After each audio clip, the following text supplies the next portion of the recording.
आज के क्लास में हम लोग न्यू चैप्टर स्टार्ट करने जा रहे हैं, ठीक है, जिसका नाम है मैकेनिकल प्रॉपर्टी ऑफ सॉलिड्स या इलास्टिसिटी भी बोला जाता है। ठीक है, किसी बुक में मैकेनिकल प्रॉपर्टी ऑफ सॉलिड्स देता है, किसी में इलास्टिसिटी देता है। हम मैकेनिकल प्रॉपर्टी ऑफ सॉलिड्स क्यों लिख दिए हैं, क्योंकि एनसीईआरटी में यही नाम दिया है। ठीक है, इसका जो प्रॉब्लम होगा मतलब न्यूमेरिकल जो होगा वो एकदम चुटकी बजाते तुमको नीट वाला जेईई मेन वाला बन जाएगा। ठीक है, तो न्यूमेरिकल पर पहुंचने के पहले हम क्या करते हैं ना कि थोड़ा सा थ्योरेटिकल व्यू दे देते हैं ताकि आपको पूरा फील हो। ठीक है, न्यूमेरिकल बनाने में इन सब चीजों का जरूरत नहीं पड़ेगा, लेकिन मान लो रेयरेस्ट केस में एक वो थ्योरेटिकल क्वेश्चन पूछ दिया। ठीक है, तो सबसे पहले यह समझना है कि इंटर एटॉमिक फोर्स कैसे कैसे बदलता है। तो नाम क्या है, इंटर एटॉमिक फोर्स, मतलब दो एटम के बीच में फोर्स। तो एटम जो होता है वो न्यूट्रल ना होता है जी, तो दूर में रहेगा मान लिया जाए, तो इसके बीच में जो फोर्स लगेगा इलेक्ट्रोस्टैटिक फोर्स जो लगेगा वो जीरो होगा। फिर नजदीक भी लाइएगा तब भी जीरो ही होगा, लेकिन एक लिमिट से ज्यादा जब आप नजदीक लाने लगिएगा ना तब इस एटम का जो इलेक्ट्रॉन होगा वो किसी एक तरफ शिफ्ट होगा। पहले क्या था कि बीच में न्यूक्लियस है और इलेक्ट्रॉन है जो कि घूम रहा है, तो ओवरऑल वो बाहर से न्यूट्रल दिखाई देता था। तो क्या था कि फोर्स दो एटम के बीच में कितना लगता था, जीरो। अब जैसे ही आप क्या करिएगा कि उसको नजदीक लाने का प्रयास करिएगा, तो एक लिमिट के बाद मतलब ऐसे समझो कि दो एटम के बीच में अगर डिस्टेंस 1 एंगस्ट्रम से कम होना स्टार्ट होगा, 1 एंगस्ट्रम बोले तो 10 मीटर, उससे कम होना स्टार्ट होगा तो जो इलेक्ट्रॉन था ना एटम में उसका यूनिफॉर्म डिस्ट्रीब्यूशन रह नहीं जाएगा, वो किसी पार्टिकुलर डायरेक्शन में शिफ्ट होने लगेगा। ठीक है, तब क्या होगा कि दोनों एटम के बीच में फोर्स लगने लगेगा। अरे न्यूट्रल कब तुम कहोगे, जब बीच में चार्ज है और उसके चारों तरफ है जो कि इलेक्ट्रॉन घूम रहा है। बोलो यार, तो कहीं से भी देखो तो तुमको लगेगा कि हाँ ओवरऑल जीरो चार्ज है इस पर, लेकिन जैसे नजदीक लाने लगोगे तो इस एटम का इलेक्ट्रॉन और इस एटम का इलेक्ट्रॉन ये दोनों रिपेयर करेगा कि नहीं करेगा, दोनों का न्यूक्लियस क्या करेगा, सॉरी हाँ दोनों का न्यूक्लियस भी क्या करेगा, रिपेयर करेगा, और एक का न्यूक्लियस दूसरे के इलेक्ट्रॉन को अट्रैक्ट करेगा। समझ आ रहा है कि नहीं? तो वही लिख दिया गया है कि the distance between their positive nuclei and negative electron club get disturb, मतलब अब एकदम एग्जैक्टली यूनिफॉर्म टाइप से नहीं दिख रहा, वो एक तरफ शिफ्ट हुआ, कैसे डायपोल बन जाता है कि इलेक्ट्रॉन एक तरफ शिफ्ट हो जाता है। अरे बोलो यार, उसी ढंग का कहानी चलेगा। तो इसके कारण से क्या होगा कि दो एटम के बीच में अट्रैक्शन होने लगता है। ठीक है, न्यूट्रल है उसके बावजूद भी अट्रैक्शन क्यों हो रहा है, क्योंकि अब है जो कि वो डायपोल टाइप का होने लगा। समझ में आ रहा है कि नहीं? तो अट्रैक्शन वाला कहानी आपको पता चल गया। अब देखा क्या गया कि पहले कोई फोर्स नहीं लग रहा था, लेकिन जैसे जैसे नजदीक लाइएगा माने 1 एंगस्ट्रम या उससे कम होने लगेगा तो अट्रैक्शन फोर्स लगेगा, और नजदीक करिएगा तो अट्रैक्शन फोर्स बढ़ेगा। ठीक है, और फिर और नजदीक करिएगा तो अट्रैक्शन फोर्स बढ़ेगा। तो शुरू में अट्रैक्शन फोर्स बढ़ते जाएगा जब तक आप नजदीक करिएगा। उसके बाद देखा गया ना कि मैक्सिमम एक जगह पर अट्रैक्शन फोर्स हो जाता है, और फिर उसके बाद नजदीक करिएगा तो अट्रैक्शन फोर्स घटने लगता है, और घटते घटते घटते घटते क्या हो जाएगा, जीरो। माने एक जोन ऐसा भी होगा जब अट्रैक्शन फोर्स क्या हो जाएगा उसके बीच में जीरो, और उसके बाद और नजदीक करोगे तो अब रिपल्सन होने लगता है। ठीक है, तो ग्राफिकली समझना, हम यहाँ पे खाली लिख दिए हैं, ग्राफिकली समझना क्या होता है। R इस डायरेक्शन में है, मतलब R बहुत ज्यादा है, तो R बहुत ज्यादा होगा तो लगभग जीरो फोर्स लगेगा। फिर जैसे जैसे आप नजदीक लाइएगा तो देख लो इसमें फोर्स नेगेटिव बता रहा है कि अट्रैक्शन है, तो जैसे जैसे तुम R का वैल्यू कम करोगे, डिस्टेंस कम करोगे, तो क्या होगा, देखो तो फोर्स का मैग्नीट्यूड बढ़ेगा कि नहीं बढ़ेगा। F ज्यादा नेगेटिव हो रहा है, अट्रैक्शन फोर्स ज्यादा हो रहा है, तो क्या हुआ, फोर्स का वैल्यू क्या हो रहा है, नेगेटिव होते होते होते मैक्सिमम आया। देखो ना, नेगेटिव होते होते होते यहाँ मैक्सिमम आया ना जी, मैक्सिमम नेगेटिव फोर्स का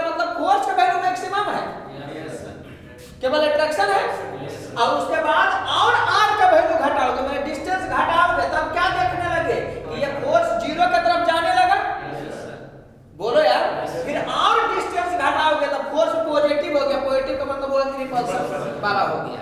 तो आपसे सवाल पूछ सकता है कि दो एटम को अगर आप एक दूसरे के नजदीक लाइएगा तो उसके बीच में फोर्स का क्या कहानी होगा। हम ये दो चार्ज के बारे में नहीं बता रहे हैं, दो चार्ज में तो नजदीक लेते जाओगे फोर्स बढ़ते जाएगा।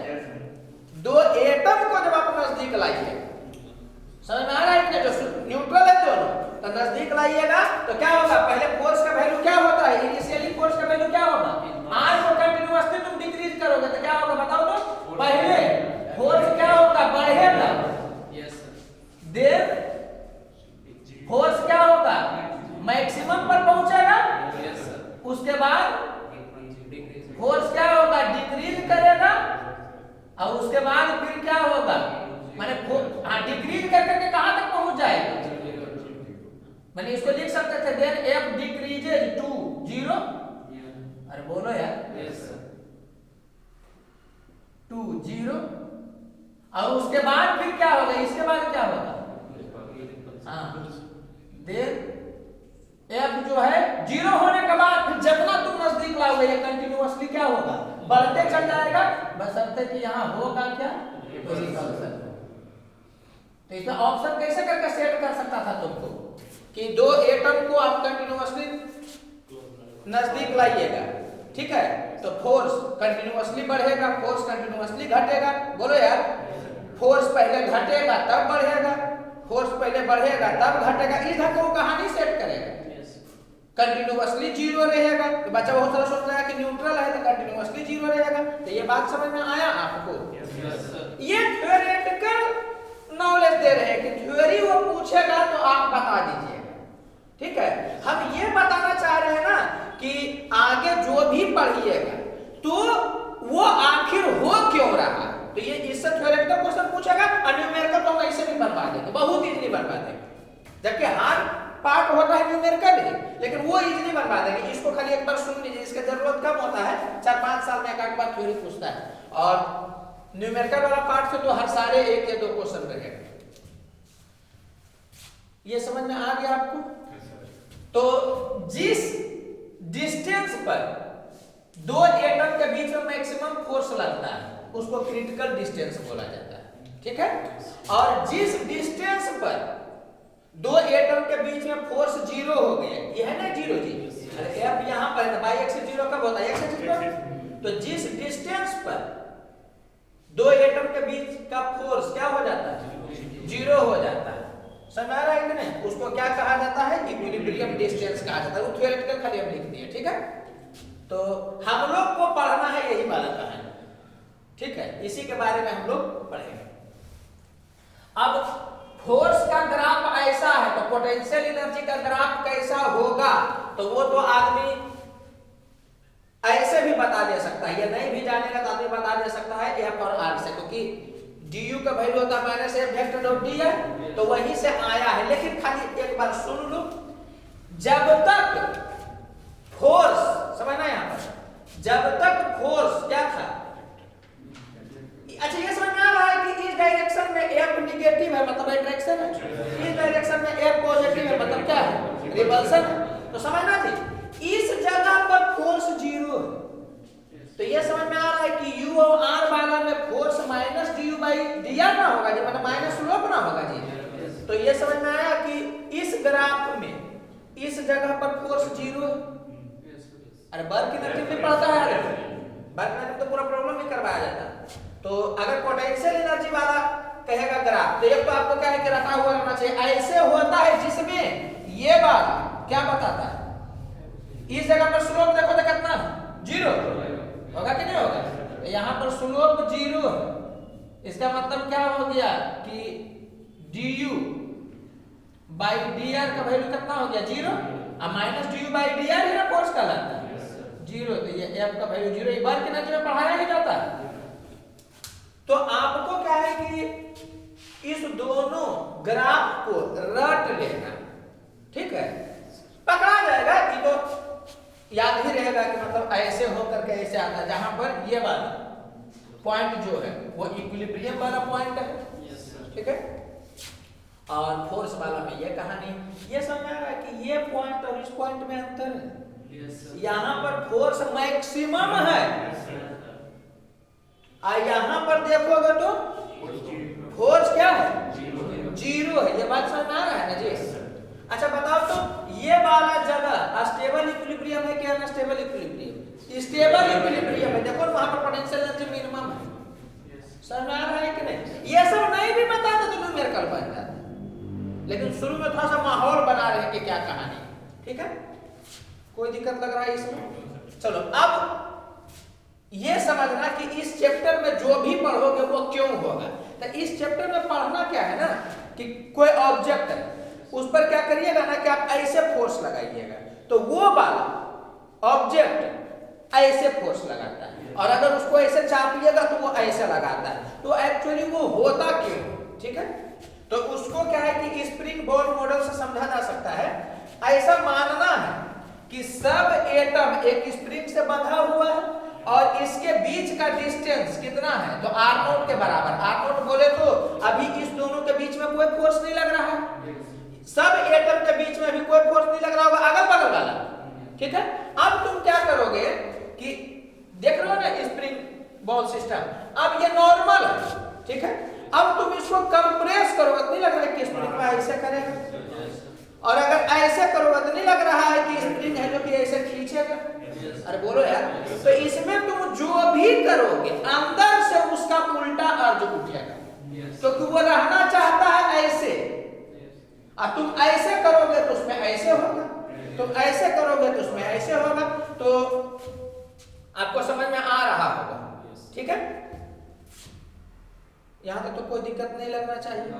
तो ये स्प्रिंग बॉल मॉडल से समझाया गया है। बाकी कहानी यही होता है अंदर में कि मान लो कि एटम का लेयर है, ठीक है? लेयर है बहुत सारा। अब क्या होगा कि लेयर के बीच में एक स्पेसिफिक गैप है, अब उसको आप दबाइएगा तो उस लेयर के बीच में डिस्टेंस कम होगा ना जी, एटम के बीच में कम होगा तो रिपल्सन करेगा।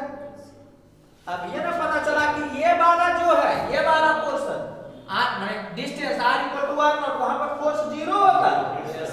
अब इससे तुम नजदीक करोगे तो रिपल्सन होगा, और दूर करोगे तो अट्रैक्शन होगा। तो तुम जो करोगे उसका उल्टा होगा एक तरह से। दूर करोगे तो नजदीक आना चाहेगा, नजदीक करोगे तो दूर आना चाहेगा। तो समझ में आ रहा होगा आपको। तो आपसे अगर पूछ देगा कि आखिर इलास्टिसिटी वाला प्रॉपर्टी, इलास्टिसिटी का मतलब हुआ कि अपना शेप वापस लाने का चाहत रखना, ठीक है? इलास्टिसिटी वाला जो प्रॉपर्टी बॉडी में है वो हो क्यों रहा है, तो यही आप बोलिएगा मैथमेटिकली कि इक्विलिब्रियम डिस्टेंस पर एटम पर फोर्स जीरो लगता है। अब इक्विलिब्रियम डिस्टेंस से थोड़ा सा आप ज्यादा करिएगा तो वो अट्रैक्ट करना चाहेगा, बोलो यार, और इक्विलिब्रियम से कम डिस्टेंस करना चाहिएगा तो वो रिपेल करेगा। तो तुम कम कर रहे हो तो वो फैलना चाह रहा है, मैंने अपना ओरिजिनल शेप में जाना चाह रहा है, और तुम ज्यादा करना चाह रहे हो तो वो अट्रैक्शन कर रहा चाह रहा है, मैंने फिर अपना ओरिजिनल शेप में वो जाना चाह रहा है। क्यों जाना चाह रहा है? क्योंकि r = r नॉट के केस में ही सिस्टम का पोटेंशियल एनर्जी मिनिमम होगा।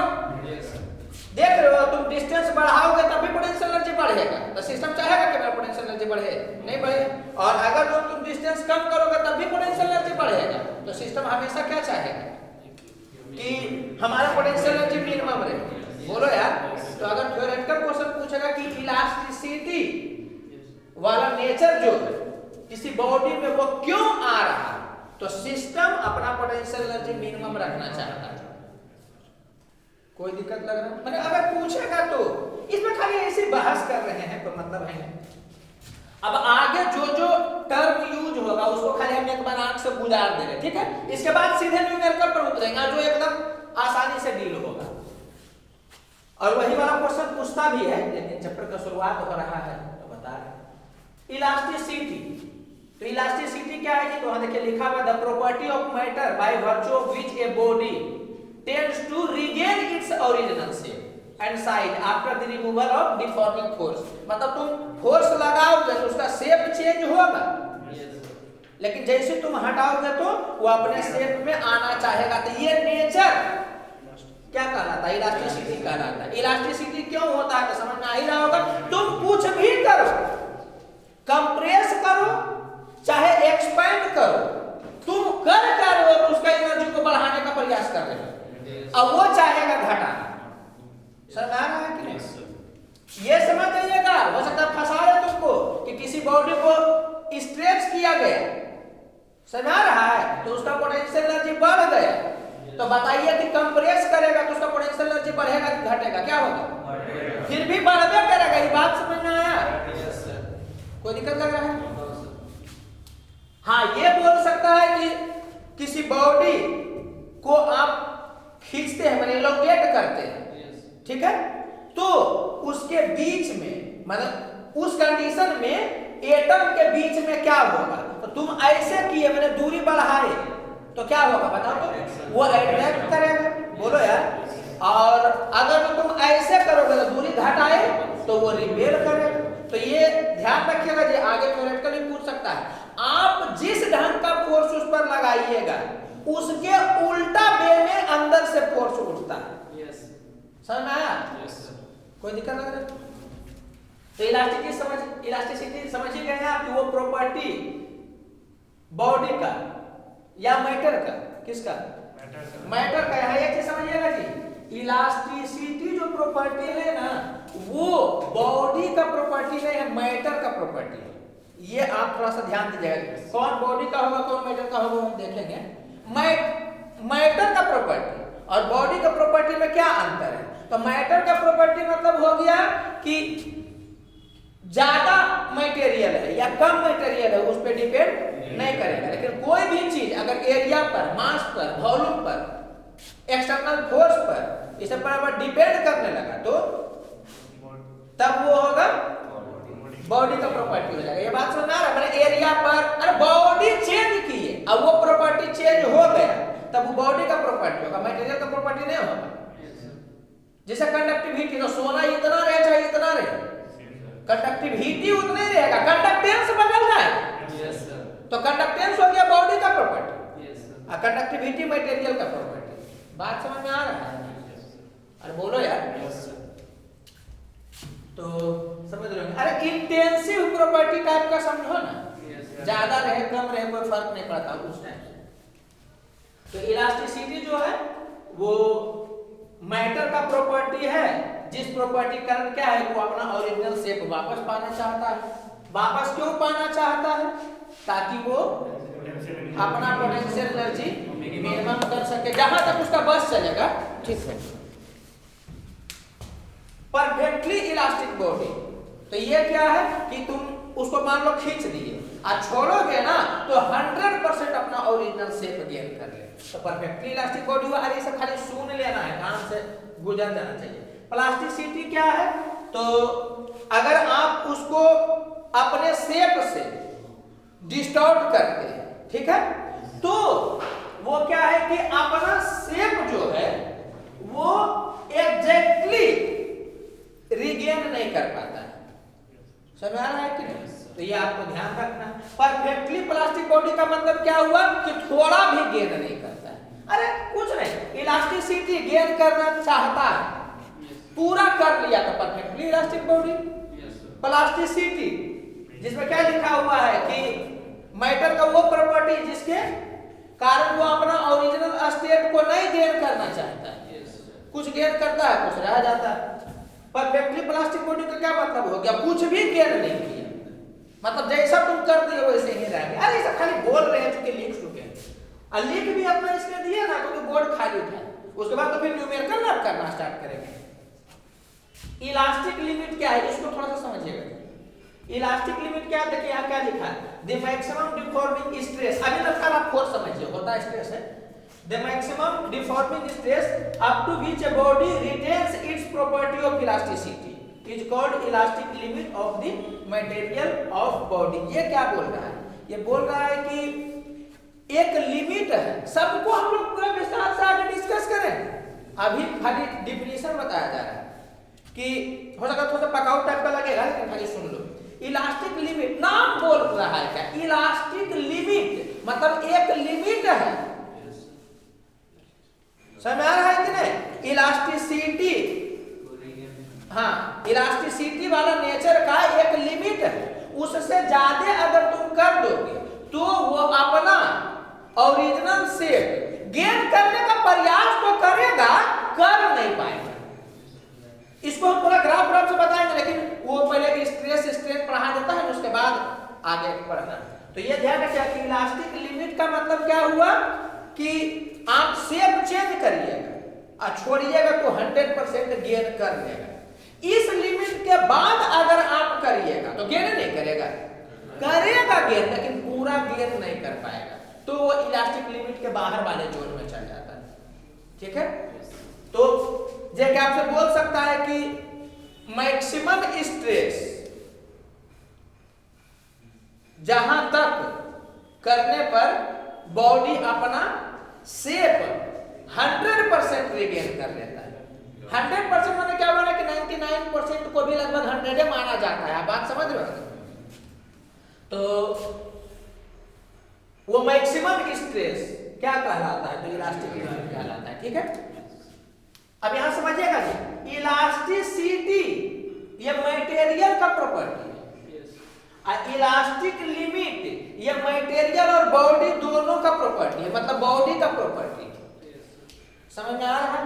क्योंकि इलास्टिक लिमिट जो होता है वो स्ट्रेस होता है, तो वो फोर्स बाय एरिया है। बात समझ में आ रहा है कि नहीं? तो अगर जो एरिया ज्यादा रहेगा तो ये समझ में आ रहा है कि ये वाला वैल्यू है जो कि चेंज हो जाएगा।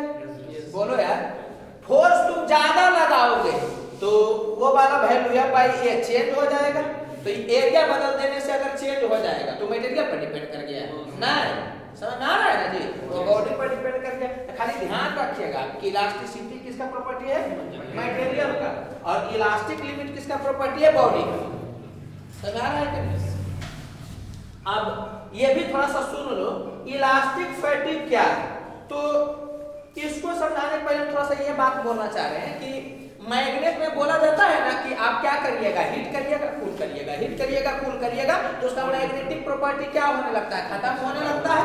उसी टाइप का है कि अगर किसी चीज को तुम खींचो, ऐसे छोड़ दो, खींचो, ऐसे छोड़ दो, खींचो, ऐसे छोड़ दो, तो बहुत बार जब तुम ऐसे करोगे ना तो उसका अपना ओरिजिनल शेप रिगेन करने का जो टेंडेंसी होता है वो घटने लगता है। यही क्या कहलाता है? इलास्टिक फैटिग कहलाता है। ठीक है, तो देखो एग्जांपल कुछ कुछ दिया हुआ है तो समझ में आ जाएगा। कैसे होता है कि अगर किसी तार को तोड़ना तो ऐसे ऐसे ऐसे ऐसे ऐसे ऐसे करता है, तो वहां होता क्या? तुम ऐसे करते हो तो एक तरह से उस जगह पर इलोंगेशन होता है, फिर ऐसे करते हो तो कंप्रेशन होता है, फिर ऐसे करते हो तो इलोंगेशन होता है। तो ऐसे ऐसे ऐसे ऐसे किए ना तुम 20 बार, इसका मतलब क्या हुआ कि 15 बार क्या हो गया? इलोंगेट कंप्रेस हो गया उस जगह पर। Yes sir. अरे बोलो यार, तो क्या है तुम कमजोर पड़ने लगता है, अपना शेप है जो कि ओरिजिनली में ला नहीं पाता है। समझ आ रहा है कि नहीं? तो उसी में क्या होता है वो टूट भी जाता है। फिर वही स्प्रिंग बैलेंस वाला में कि आप बहुत बार उससे तौलिएगा, जैसे कुछ चीज को तोड़ना चाह रहे हैं वेट को, तो लगाइएगा तो स्प्रिंग लंबा होगा, फिर उस मास को हटाइएगा तो अपना शेप रिगेन करेगा, फिर लगाओगे तो फिर बड़ा होगा, फिर हटाओगे तो फिर रिगेन करेगा। तो बहुत बार जब होगा ना तो क्या होगा कि वही स्प्रिंग जो पहले अपना शेप लगभग 100% गेन कर लेता था, अब है जो कि कम गेन करना स्टार्ट करेगा। समझ में आ रहा है कि नहीं? तो यही सब है जो कि किस में आता है? इलास्टिक फैटिग के अंदर में आता है। ठीक है, तो ये वाला बता क्यों दिया गया कि एक बार गुजर जाए कि हाँ भाई थ्योरेटिकल इस टाइप से होता है। ठीक है, बाकी कुछ कुछ न्यूमेरिकल से रिलेटेड या जो फ्रीक्वेंटली पूछा जाता है ना थ्योरेटिकल चीज, वो तो हम बताएंगे ही। अभी एक बार समझ लो कि इंट्रोडक्शन क्लास टाइप का ये हो गया। ठीक है, कि ऐसा होता है क्योंकि पूछ सकता है, ये पूछा नहीं, या ऐसा भी हो सकता है एग्जाम में बैठो और सीधे बोल देगा कि दो एटम को नजदीक लाया जा रहा है तो फोर्स और आर के बीच का ग्राफ कैसा होता है, यू और आर के बीच का ग्राफ कैसा होता है, तो तुम मैथमेटिकली उसको नहीं बनाओगे, तुमको याद रहना चाहिए। समझ में आ रहा है? यस। ठीक है, अब बाकी इसको देख करके तो इसी बता देगा आदमी कि यहाँ पर क्या है, स्लोप 0 है, स्लोप इसका du by dr है जो -f के बराबर होगा, तो फोर्स 0 होगा। ये वाला नहीं होगा जी, ये वाला फोर्स 0 वाला है। यहाँ पर स्लोप क्या है बताओ तो, यहाँ पर यहाँ स्लोप क्या है? निगेटिव। स्लोप देखो ना जी, स्लोप निगेटिव है, मतलब du by dr निगेटिव है, तो -du by dr पॉजिटिव हो गया। इसका मतलब समझना है कि इस जगह जगह पर फोर्स क्या है, पॉजिटिव। तो तुम देख लो इस जोन में है कि नहीं पॉजिटिव। तुम यहां से लेकर करके किसी भी जोन में जाओगे तो स्लोप का जो वैल्यू है वो क्या हो रहा है, नेगेटिव है ना जी। इसका मतलब यहां से लेकर करके इस पूरा तक में स्लोप पॉजिटिव है, सॉरी फोर्स पॉजिटिव है। बात समझ में आया? यहां पर पोटेंशियल एनर्जी नेगेटिव है, यहां नेगेटिव है, यहां पॉजिटिव है। मगर इस जगह पर स्लोप नेगेटिव है, यहां भी स्लोप नेगेटिव है, यहां भी स्लोप नेगेटिव है। बोलो यार। तो इस पूरे जगह पर स्लोप नेगेटिव है, मतलब इस पूरे जगह पर फोर्स पॉजिटिव है। उसको देख करके छोड़ दो, उसमें तुम बताइए तो कि इसके इधर में पॉजिटिव है। तुम इसको भी देख करके बता सकते हो। वर्क एनर्जी तो यही से पढ़ना रहता है। कोई दिक्कत लग रहा है क्या?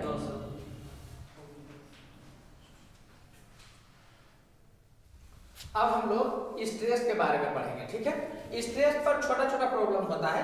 मेन रूप से क्या है कि स्ट्रेन स्ट्रेन जब पढ़ लिया जाता है उसको रिलेट कर दिया जाता है, उसके बाद अच्छा प्रॉब्लम आता है, ठीक है। लेकिन सब कुछ जानते हुए गुजरना है। स्ट्रेस क्या है जी? तो restoring force per unit area. कहने का सेंस क्या है कि अगर एक सिलेंडर है, ठीक है, अभी तत्काल हम लोगों को यह मानना है कि एरिया क्या होगा, यूनिफॉर्म होगा, ठीक है। ऐसा भी हो सकता था कि एक तरफ एरिया ज्यादा है, दूसरी तरफ एरिया क्या है, कम है, तो उसमें सवाल इंटीग्रेट होकर बनता है, ठीक है। जो लेवल 1 में पढ़ाते नहीं हैं उस ढंग का अगर रहेगा भी ना तो उसका हम शॉर्टकट ट्रिक बता देंगे आपको, ठीक है। तो स्ट्रेस क्या है? तो कोई भी बॉडी है जिसका सरफेस एरिया या क्रॉस सेक्शनल एरिया ए है, इसका भी क्रॉस सेक्शनल एरिया जिस पर फोर्स लग रहा है उसका क्रॉस सेक्शनल एरिया क्या है, ए, ठीक है। और एफ से आप या तो खींच रहे हैं या तो क्या कर रहे हैं, कंप्रेस कर रहे हैं, ठीक है। फोर्स जो है वो परपेंडिकुलर डायरेक्शन में लग रहा है, मतलब जो सरफेस है ना उसके परपेंडिकुलर डायरेक्शन में फोर्स लग रहा है, ठीक है। तो स्ट्रेस डिफाइन कैसे किया गया है? तो फोर्स बाय एरिया, ठीक है। स्ट्रेस दो टाइप का पढ़ना है, एक पढ़ना है नॉर्मल स्ट्रेस और एक पढ़ना है शियर स्ट्रेस, ठीक है, या टेंजेंशियल स्ट्रेस। नाम से ही पता चला हुआ नॉर्मल स्ट्रेस जिसमें फोर्स क्रॉस सेक्शनल एरिया के नॉर्मली लगे, और शियर या टेंजेंशियल स्ट्रेस का क्या मतलब हो गया कि जिसमें फोर्स सरफेस के टेंजेंशियली लगे। ये बात आपको समझ में आ रहा होगा। दोनों जगह पर जी एरिया क्या है? तो जिस एरिया पर फोर्स लग रहा है, जैसे इसमें एरिया तो इसका ये भी होगा, लेकिन उस पर फोर्स लग रहा है तो उस एरिया को नहीं देखेंगे, जिस पर फोर्स लगेगा उस एरिया को देखेंगे। बात समझ में आ रहा है? अब यहां समझिएगा यार कि लिखा हुआ है कि restoring force per unit area, और यहां पर तो जो एक्सटर्नल फोर्स लगा रहे हैं उतना बड़ा एरिया ना बोला गया है जी। तो बात समझिएगा, शुरू में क्या होगा ना कि जब आप एक फोर्स लगाइएगा, समझ रहा है कि नहीं, तो ये ऐसे होना स्टार्ट होगा, तो उसके अंदर में इस डायरेक्शन में फोर्स लगने लगेगा कि नहीं लगने लगेगा? तो शुरू में जो बाहर में बड़ा लगाइएगा वो ज्यादा रहेगा, अंदर से कम रहेगा, लेकिन जैसे जैसे वो इलोंगेट होगा ना वैसे वैसे क्या होगा कि अंदर वाला फोर्स बढ़ने लगेगा। ये वाला तो कांस्टेंट है, एक समय ऐसा आएगा जब एक्सटर्नल वाला और इंटरनल वाला बराबर हो जाएगा। समझ में आया? तो इक्विलिब्रियम कंडीशन में जो रीस्टोरिंग फोर्स होता है उसका मैग्नीट्यूड एक्सटर्नल फोर्स के बराबर होता है। और वेक्टर फॉर्मेट में लिखिएगा तो माइनस साइन लगाना पड़ेगा। तो पहले बताएं कि जो आप करिएगा उसका उल्टा अंदर में जनरेट होगा। कोई दिक्कत लग रहा है क्या? तो ये ध्यान रखिए कि स्ट्रेस का value F restoring by cross sectional area होता है, लेकिन रीस्टोरिंग जो है वो बराबर हो जाता है एक्सटर्नल फोर्स के इक्विलिब्रियम पर, जब तक नहीं बोलेगा इक्विलिब्रियम ही मानेंगे।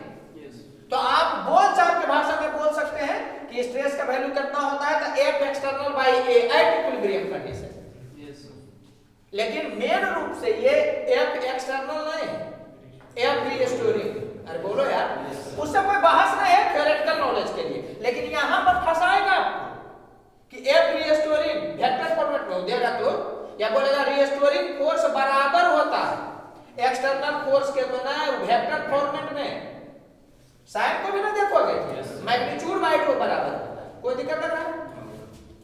तो हम लोग रीस्टोरिंग के बारे में नहीं सोचे, समझ आ रहा है कि नहीं? न्यूमेरिकल बनाएंगे तो एक्सटर्नल के ही बारे में देख करके करेंगे, लेकिन थ्योरेटिकल ये नॉलेज होना चाहिए कि F जो है वो रियलिटी में रीस्टोरिंग वाला है, ठीक है। लेकिन न्यूमेरिकल किससे बनाएंगे? एक्सटर्नल वाले से। कोई दिक्कत लग रहा है? तो नॉर्मल स्ट्रेस में क्या होगा कि फोर्स जो लगेगा वो सरफेस के परपेंडिकुलर लगेगा। तो अगर खींचिएगा तो ऐसे खींच रहे सरफेस के परपेंडिकुलर, या कंप्रेस भी कर रहे हैं तो सरफेस के परपेंडिकुलर ही कर रहे हैं, ठीक है। इसमें देखिएगा तो कोई भी बॉडी है तो उस पर चारों तरफ से है जो कि लग रहा है फोर्स, लेकिन लग रहा है परपेंडिकुलर ही। ये समझ में आया कि ये भी नॉर्मल स्ट्रेस के ही अंतर्गत आया, ठीक है। अब एक चीज और ध्यान दीजिएगा जी, जब फोर्स लेंथ के अलोंग लगेगा तब हम उसको लॉन्गिट्यूडनल स्ट्रेस बोलते हैं। बोलो यार। तो लेंथ के अलोंग लगेगा, जैसे ये है तो लेंथ के अलोंग ऐसे ऐसे हुआ ना जी, या ऐसे ऐसे हुआ तो लेंथ के अलोंग लगा तो लॉन्गिट्यूडनल स्ट्रेस बोले, ठीक है। और अगर जो सब तरफ से लगना स्टार्ट होगा तब बल्क स्ट्रेस बोलेंगे, या वॉल्यूम स्ट्रेस बोलेंगे, या हाइड्रोलिक स्ट्रेस बोलेंगे। अरे खाली सुन लेना है, बाकी तो न्यूमेरिकल नहीं पढ़ाएंगे। समझ में आ रहा होगा? ये ध्यान दीजिएगा कि लॉन्गिट्यूडनल स्ट्रेस जो ये वाला है, आप ही अपने से ही आप बोल सकते हैं कि ऐसे खींचिएगा, किसको? गैस को ऐसे खींचिएगा, पानी को ऐसे खींचिएगा, नहीं। तो आपको समझ में आ रहा होगा कि लॉन्गिट्यूडनल स्ट्रेस केवल किसके लिए होता है? सॉलिड के लिए होता है। लेकिन जो बल्क या वॉल्यूम या हाइड्रोलिक स्ट्रेस है तो उसमें तो आप ऐसे दबान रहेगा, पानी को भी आप ऐसे दबा सकते हैं सब तरफ से। अरे बोलो यार, गैस को भी आप दबा सकते हैं सब तरफ से। तो ये वाला जो है वो सॉलिड, लिक्विड, गैस तीनों के लिए है, और लॉन्गिट्यूडनल वाला किसके लिए? सॉलिड के लिए। तो नॉर्मल में ही दो कंडीशन बन जाता है, एक लॉन्गिट्यूडनल लेंथ के अलोंग खींचने वाला, और एक कौन बन जाता है? वॉल्यूम वाला या हाइड्रोलिक स्ट्रेस वाला, ठीक है। थ्योरेटिकली खाली सुन लो, उसके बाद तो डील करने करेंगे। तो स्ट्रेस डिफाइनिंग किया गया फोर्स बटा एरिया से, ये तेजी से मुंह से निकलना चाहिए क्योंकि आगे यूज होगा। स्ट्रेस फोर्स बटा area, force stress into area, ये एकदम तुरंत निकलना चाहिए, तुरंत, विद इन सेकंड, क्योंकि अप्लाई होगा आगे। मेन रूप से जब स्ट्रेस मिलेगा ना और उस दोनों में रिलेशन आएगा तब अच्छा प्रॉब्लम होता है, जो भी बड़ा आसानी से बनने लगेगा। तो स्ट्रेस कितना होता है? फोर्स बटा एरिया, जहां पर फोर्स परपेंडिकुलर होना चाहिए नॉर्मल स्ट्रेस के केस में, और टेंजेंशियल वाला में क्या होगा? फोर्स जो होगा वो पैरेलल होगा। एरिया हमेशा कौन वाला लिया जा रहा है? तो जिस एरिया पर फोर्स लग रहा है। कोई दिक्कत लग रहा है तो आप समझ रहे होंगे। और बाकी कुछ जो इसमें फंसा हुआ है ना वो हम क्लियर करते हैं न्यूमेरिकल से। और बाकी एक चीज ध्यान दीजिएगा जी इसमें कि इसको अगर आप खींचिएगा तो ये बड़ा होगा, छोटा होगा, लेकिन शेप चेंज नहीं होगा। सिलेंडर है तो सिलेंडर रह जाएगा। बोलो यार, कोई दिक्कत लग रहा है क्या? लेकिन बल्क वाला हाँ, इसमें भी और इसमें भी शेप जो होगा वो चेंज नहीं होगा। हाँ, वॉल्यूम जो होगा इस केस में चेंज होगा, डेंसिटी इस केस में चेंज होगा। थोड़ा सा सोचिएगा कॉमन सेंस से, बल्क वाला में सब तरफ से सोचिए। थ्योरेटिकल के लिए बता रहे हैं, न्यूमेरिकल तो ऐसे ही बन जाएगा। भूखना जो है थ्योरेटिकल में थोड़ा सा इरिटेटिंग लगता है, लेकिन बोलना किसी भी चीज को तुम ऐसे दाबोगे तो क्या लग रहा है कि वॉल्यूम उसका कम होगा कि नहीं होगा? वॉल्यूम कम होगा। ये समझ रहा है कि डेंसिटी उसका बढ़ेगा अगर ऐसा होगा तो। बोलो यार, तो वॉल्यूम चेंज होगा, डेंसिटी चेंज होगा, मगर शेप नहीं बदलेगा इस केस में।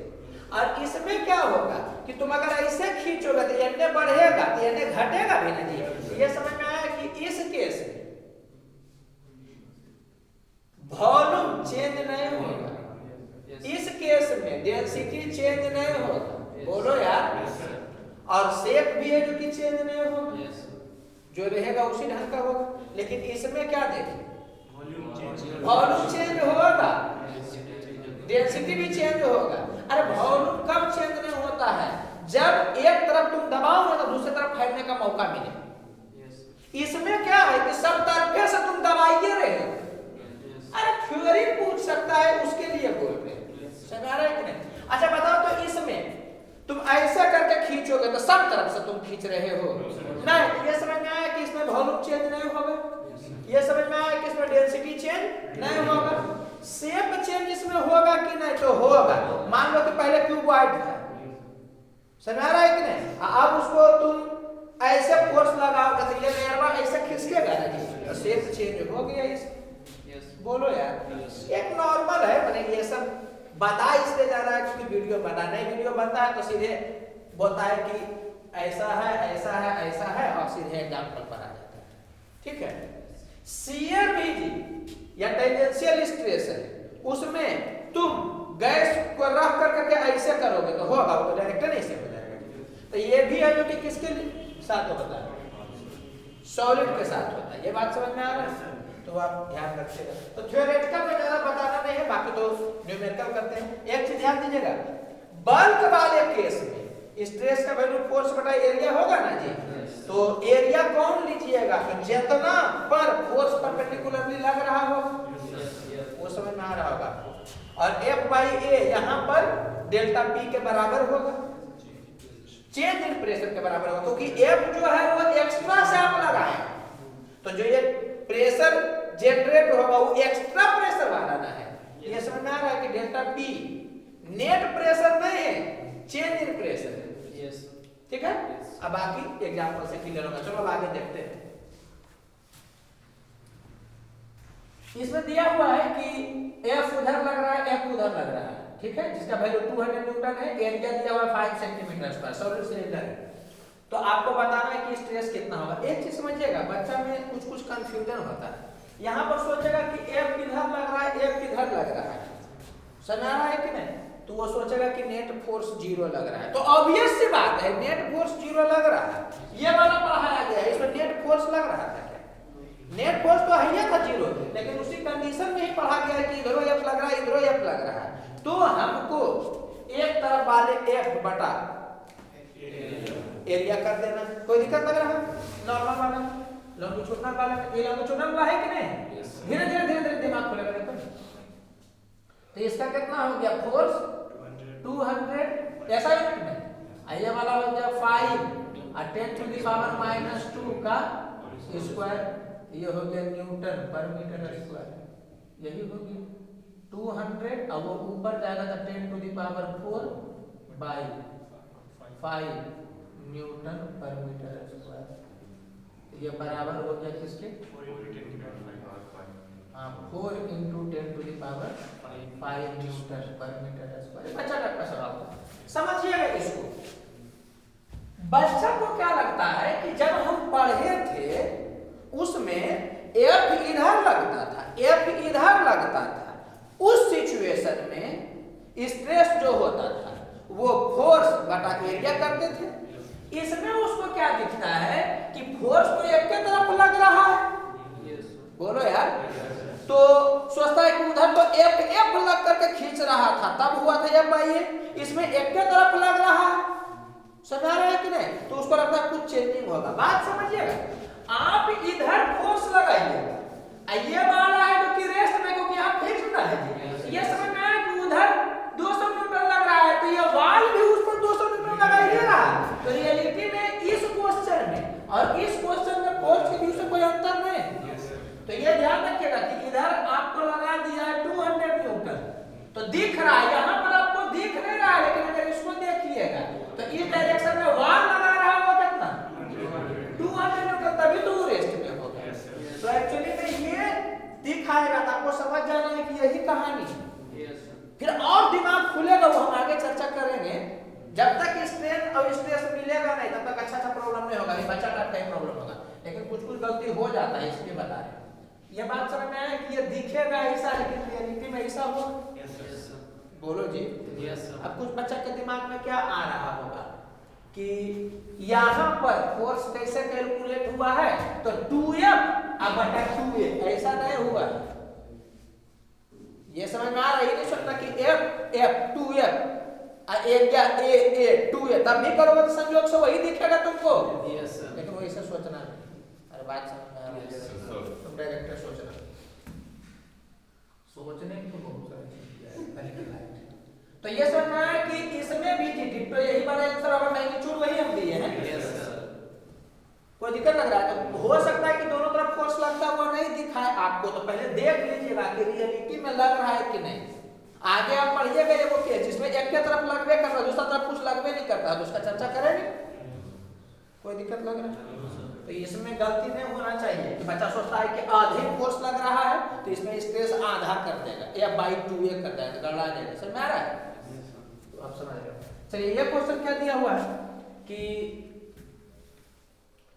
एक सिलेंडर है जिसके अंदर में खाली है, ठीक है, और यहाँ पर एक मटेरियल भरा हुआ है, इसको क्या बोले? या तो थिक हॉलो सिलेंडर बोलो, अरे हॉलो सिलेंडर लेकिन थिक समझ आ रहा है, या फिर एंगुलर सिलेंडर वो भी बोल सकते हो। फिर देखो हमको न्यूमेरिकल से मतलब है, तो इसमें एरिया जिस पर भार पड़ेगा या फोर्स लगेगा, तो ये समझ में आ रहा है ना कि ये वाला एरिया होगा। अंदर में तो खाली है, उस पर तो भार पड़ ही नहीं रहा है, ये बात आपको समझ में आ रहा होगा।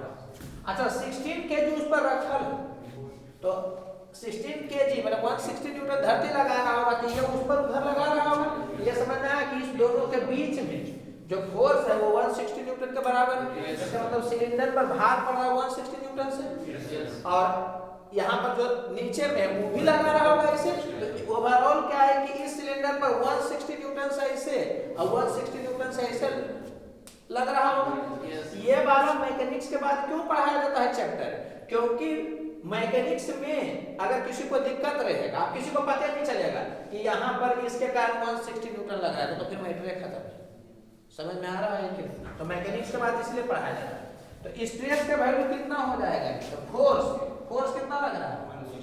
160 न्यूटन, ऐसा है बाई एरिया। एरिया ये वाला ना, तो वो कैसे निकलेगा? By R2 square minus R1 square, वही ना होता है। तो R2 square minus R1 square, ये सेंटीमीटर स्क्वायर में है, 10 टू द पावर माइनस 2 का स्क्वायर। अभी बच्चा करते हैं, प्रॉब्लम चलेगा। तो ये हो गया 8, तो 8 हो गया 20 हुआ ना जी, 20 इंटू ये हो जाएगा 10 to the power 4 by pi. तो याद है कि 1 बाई पाई को डायरेक्ट से 0 पॉइंट कितना करेंगे? 32 करेंगे न्यूटन पर मीटर स्क्वायर। कोई दिक्कत लग रहा? अब इसी में पाई को 22/7 लिख दिया, बस करते रहिए। 3.14 लिख दिए तो करते रहिए, तो याद इसीलिए करवाया जाता है। अब समझ लो, जो बच्चा ये करेगा तुरंत बना लेगा।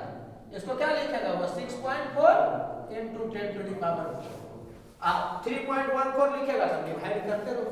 तो यहीं पर एग्जाम में जो है ना, कोई बच्चा तेजी में डील करता है, कोई बच्चा स्लो डील करता है। खैर राइट, बात समझ में आ गया होगा आपको? इसे ना लगा कि इस सिलेंडर पर ऐसे ऐसे दोनों लग रहा है, तो एरिया कौन लीजिएगा? जिस पर भार पड़ रहा है। तो इसमें ये जो बीच में खाली, उसमें तो भार पड़ ही नहीं रहा, मटेरियल में ऊपर ना भार पड़ रहा है। समझ में आ रहा है ना? चलिए अब इसमें दे रहा है कि ये भी एक वायर है और ये भी एक वायर है, ठीक है, पुल्ली वाला प्रॉब्लम है, और यहाँ पर मास जो कि लगा हुआ है। तो आपको पूछ रहा है कि इस वायर में स्ट्रेस और इस वायर में स्ट्रेस बताइए।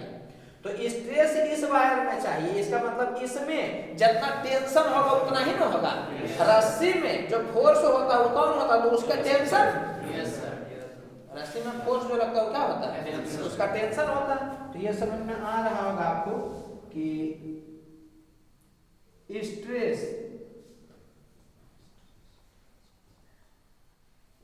इन वायर 1 ये किसके बराबर होगा?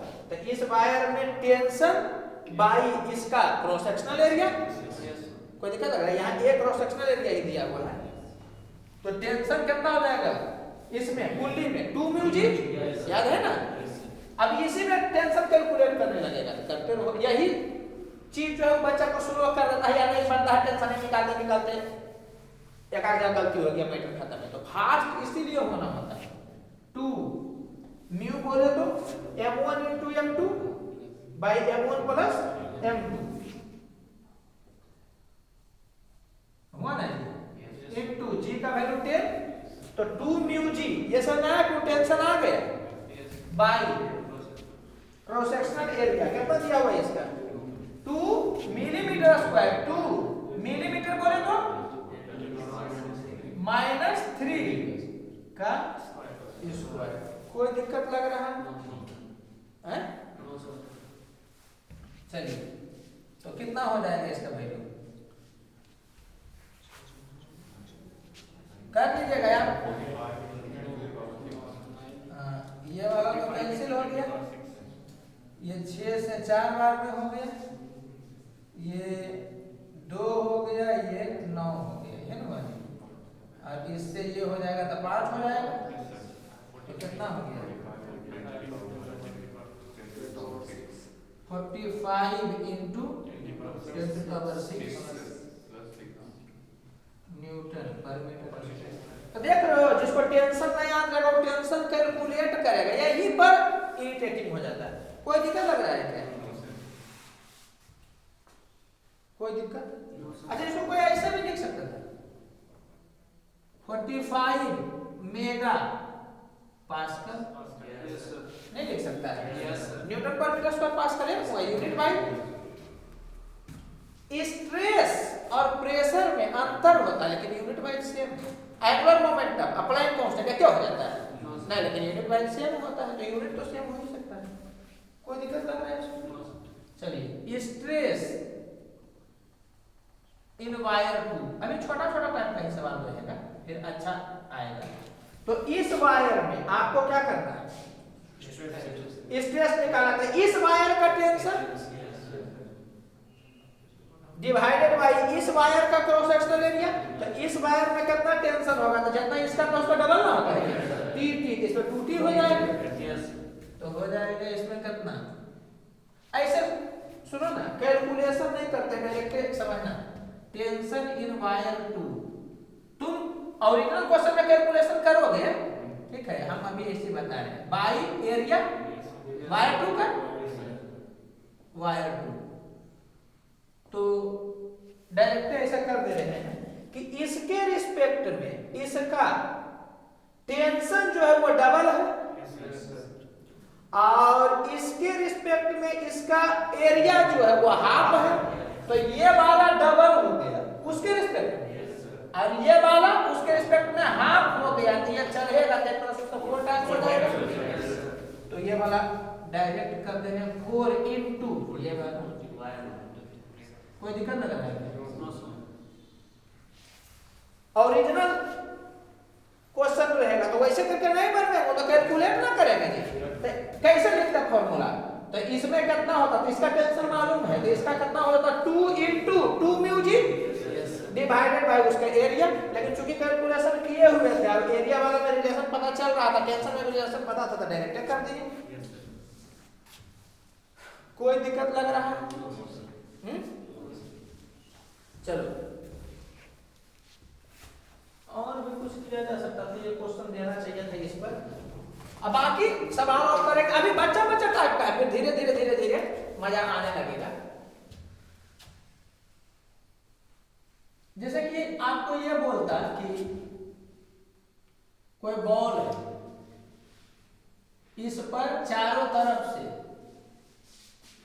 फोर्स परपेंडिकुलरली लग रहा है यूनिफॉर्मली, ठीक है, F का वैल्यू कितना है, मान लो दे देता 100 न्यूटन। ये समझ में आ रहा है कि अगर ऐसे देखो तो नेट फोर्स उस पर 0 लग रहा है। yes, बोलो यार, yes, इस पर नेट फोर्स 0 ही ना लग रहा है। अभी तक जितना भी प्रॉब्लम कर रहा है उसमें नेट फोर्स 0 ही लग रहा है, लेकिन आपको सोचना है कि फोर्स खींचने का काम या कंप्रेशन करने का काम कर रहा है कि नहीं, उस वे में सोचना। समझ आ रहा है? ये नहीं कि इस पर तो फोर्स हटाया गया तो नेट फोर्स 0 लग रहा है, नेट फोर्स तो हमेशा 0 लग रहा है।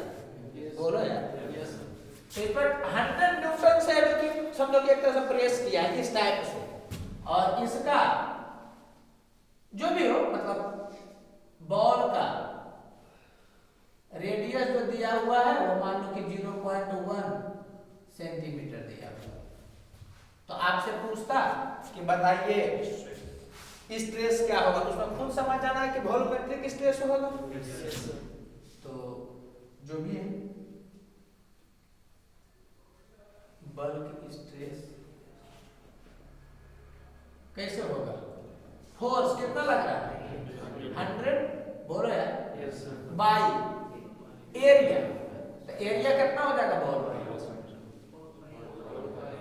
0.1 इंटू 10 टू पावर -2, इसका मतलब 10 टू पावर -3 का स्क्वायर, यही ना होगा। अब इसी को डील कर लीजिएगा तो चला है, कोई दिक्कत लग रहा है क्या? अभी तो बच्चा टाइप का ही चल रहा है, लेकिन थ्योरेटिकली भी आपको फंसा सकता है। तो ये आप समझिएगा कि इतना में स्ट्रेस में पढ़े ना जी, 3 केस एक तरह से पढ़े, या ऐसे भी बोल सकते हैं कि 2, एक नॉर्मल एक सीयर। वैसे आप बोलचाल के भाषा में बोलिएगा कि 3 पढ़ना है। एक पढ़ना है लॉन्गिट्यूडनल वाला, एक पढ़ना है बर्क वाला, और एक पढ़ना है सीयर वाला, जिसमें डेंसिटी किस केस में चेंज होता है, वॉल्यूम किस केस में चेंज होता है। ऐसे सोचना, डेंसिटी वॉल्यूम तब ये चेंज होगा ना जब सब तरफे से तुम क्या काम करना स्टार्ट कर दो, तो वो केवल उसमें होता है, क्योंकि इसमें तुम ऐसे खींचोगे तो ये बड़ा होगा तो इसके छोटे होने का है ना कंडीशन। इसमें तुम ऐसे करोगे तो एक तरफ ज्यादा होगा, दूसरा तरफ कम होगा। बोलो जी, जैसे कि इसको ऐसे कीजिए तो इधर बढ़ा तो इधर घटा भी, तो इधर साइड इधर बढ़ा तो इधर घटा भी, तो समझ आ रहा है कि नहीं? तो डेंसिटी चेंज और वॉल्यूम चेंज केवल किस में होता है, बल्क वाले में होता है। बात समझ आ रहा है? शेप किस में बदलता है? शेप मतलब सिलेंडर था तो कुछ और हो गया, किस में बदले? इसमें बदले, क्योंकि उसमें तो सब तरफा से कर रहे हो, एक ही ढंग का प्रेशर लगा रहे हो। बोलो यार, तो यूनिफॉर्म प्रेशर लगेगा तो सब तरफ वही इफेक्ट होगा। बात समझ रहे हो आप? तो इसी ढंग से था। ये सब में समझ आया कि जो खाली है उससे हमको कोई मतलब नहीं, कोई दिक्कत लग रहा है।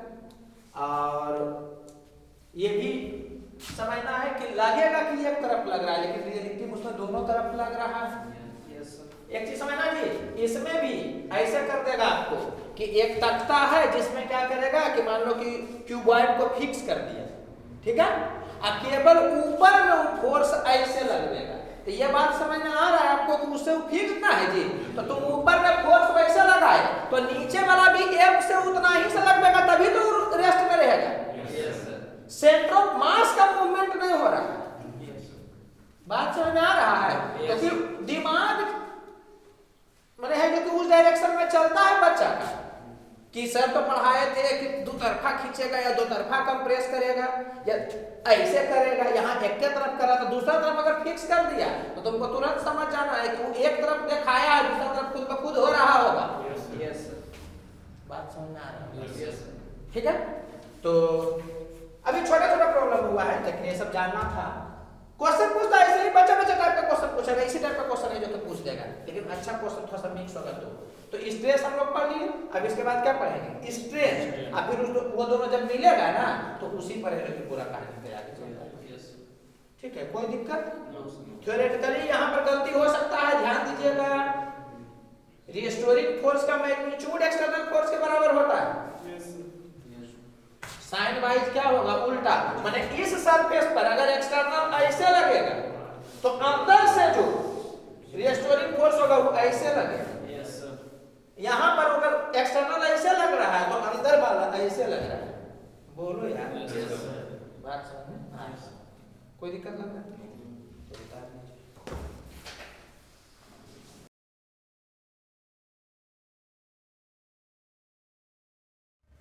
स्ट्रेस हम लोग देख चुके हैं, उसके बाद जो टॉपिक पढ़ना है उसका नाम क्या है? Strain.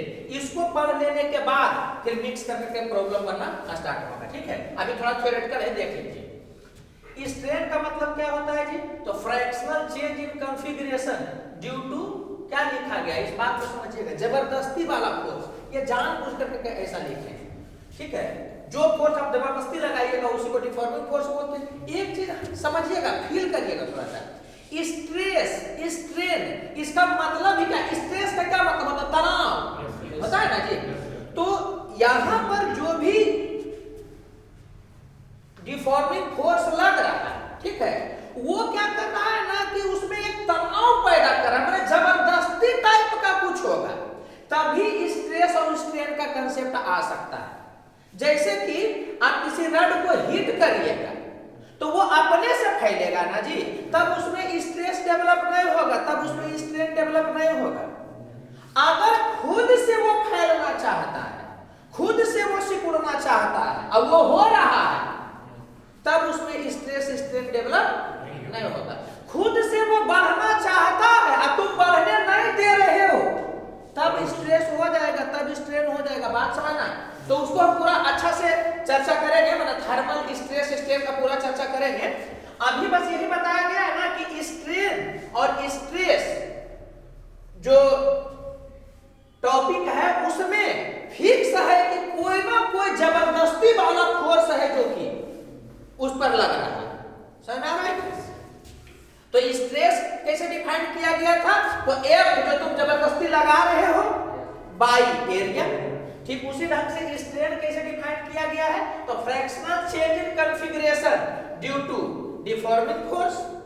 Fractional change in configuration का मतलब क्या हुआ कि लेंथ में चेंज हो रहा है तो fractional change in length, volume में चेंज हो रहा है तो फ्रैक्शनल चेंज इन वॉल्यूम। समझ आ रहा है कि नहीं? तो स्ट्रेन जो है वो तीन तरह का होता है। स्ट्रेस भी अगर ओवरऑल बोलो तो तीन तरह का ही होता है। एक लीनियर स्ट्रेस था या लॉन्गिट्यूडनल स्ट्रेस वाले पढ़े थे, दूसरा वर्क वाला था। बोलो यार, नॉर्मल के अंदर में ही दोनों को कर दिया था, लेकिन तीन ढंग से तुम सोच सकते हो। एक कौन था? लॉन्गिट्यूडनल वाला, दूसरा वर्क वाला, बोलो यार, और तीसरा शियर वाला। ठीक उसी ढंग से यहाँ भी एक हम लोग लीनियर वाला पढ़ेंगे और एक कौन पढ़ेंगे? वॉल्यूम वाला पढ़ेंगे और एक कौन पढ़ेंगे? शियर पढ़ेंगे। समझ रहा था? एक तरफ तुम बोलना कि तीन स्ट्रेस होता है, तीन स्ट्रेन होता है। तो लीनियर या टेंसाइल स्ट्रेन क्या है? तो आप फोर्स ऐसे लगाइएगा तो इसके लेंथ में चेंज होगा। तो स्ट्रेन कैसे डिफाइन होगा? तो चेंज इन लेंथ बटा लेंथ, तो वही डेल्टा एल बाई एल। ठीक है, चूंकि लेंथ के अलोंग हो रहा है तो इसको लॉन्गिट्यूडनल स्ट्रेन बोलेंगे। मतलब जिधर फोर्स तुम लगाओगे उसी डायरेक्शन में बढ़ेगा, तो वो वाला ये वाला हो गया। ठीक है, और एक होता है लेटरल स्ट्रेन। तुम इसको ऐसे खींचोगे तो इसका लेंथ तो बढ़ेगा ही, इसका डायमीटर घटेगा कि नहीं घटेगा? या ऐसे दबाओगे तो लेंथ तो घटेगा ही, डायमीटर बढ़ेगा।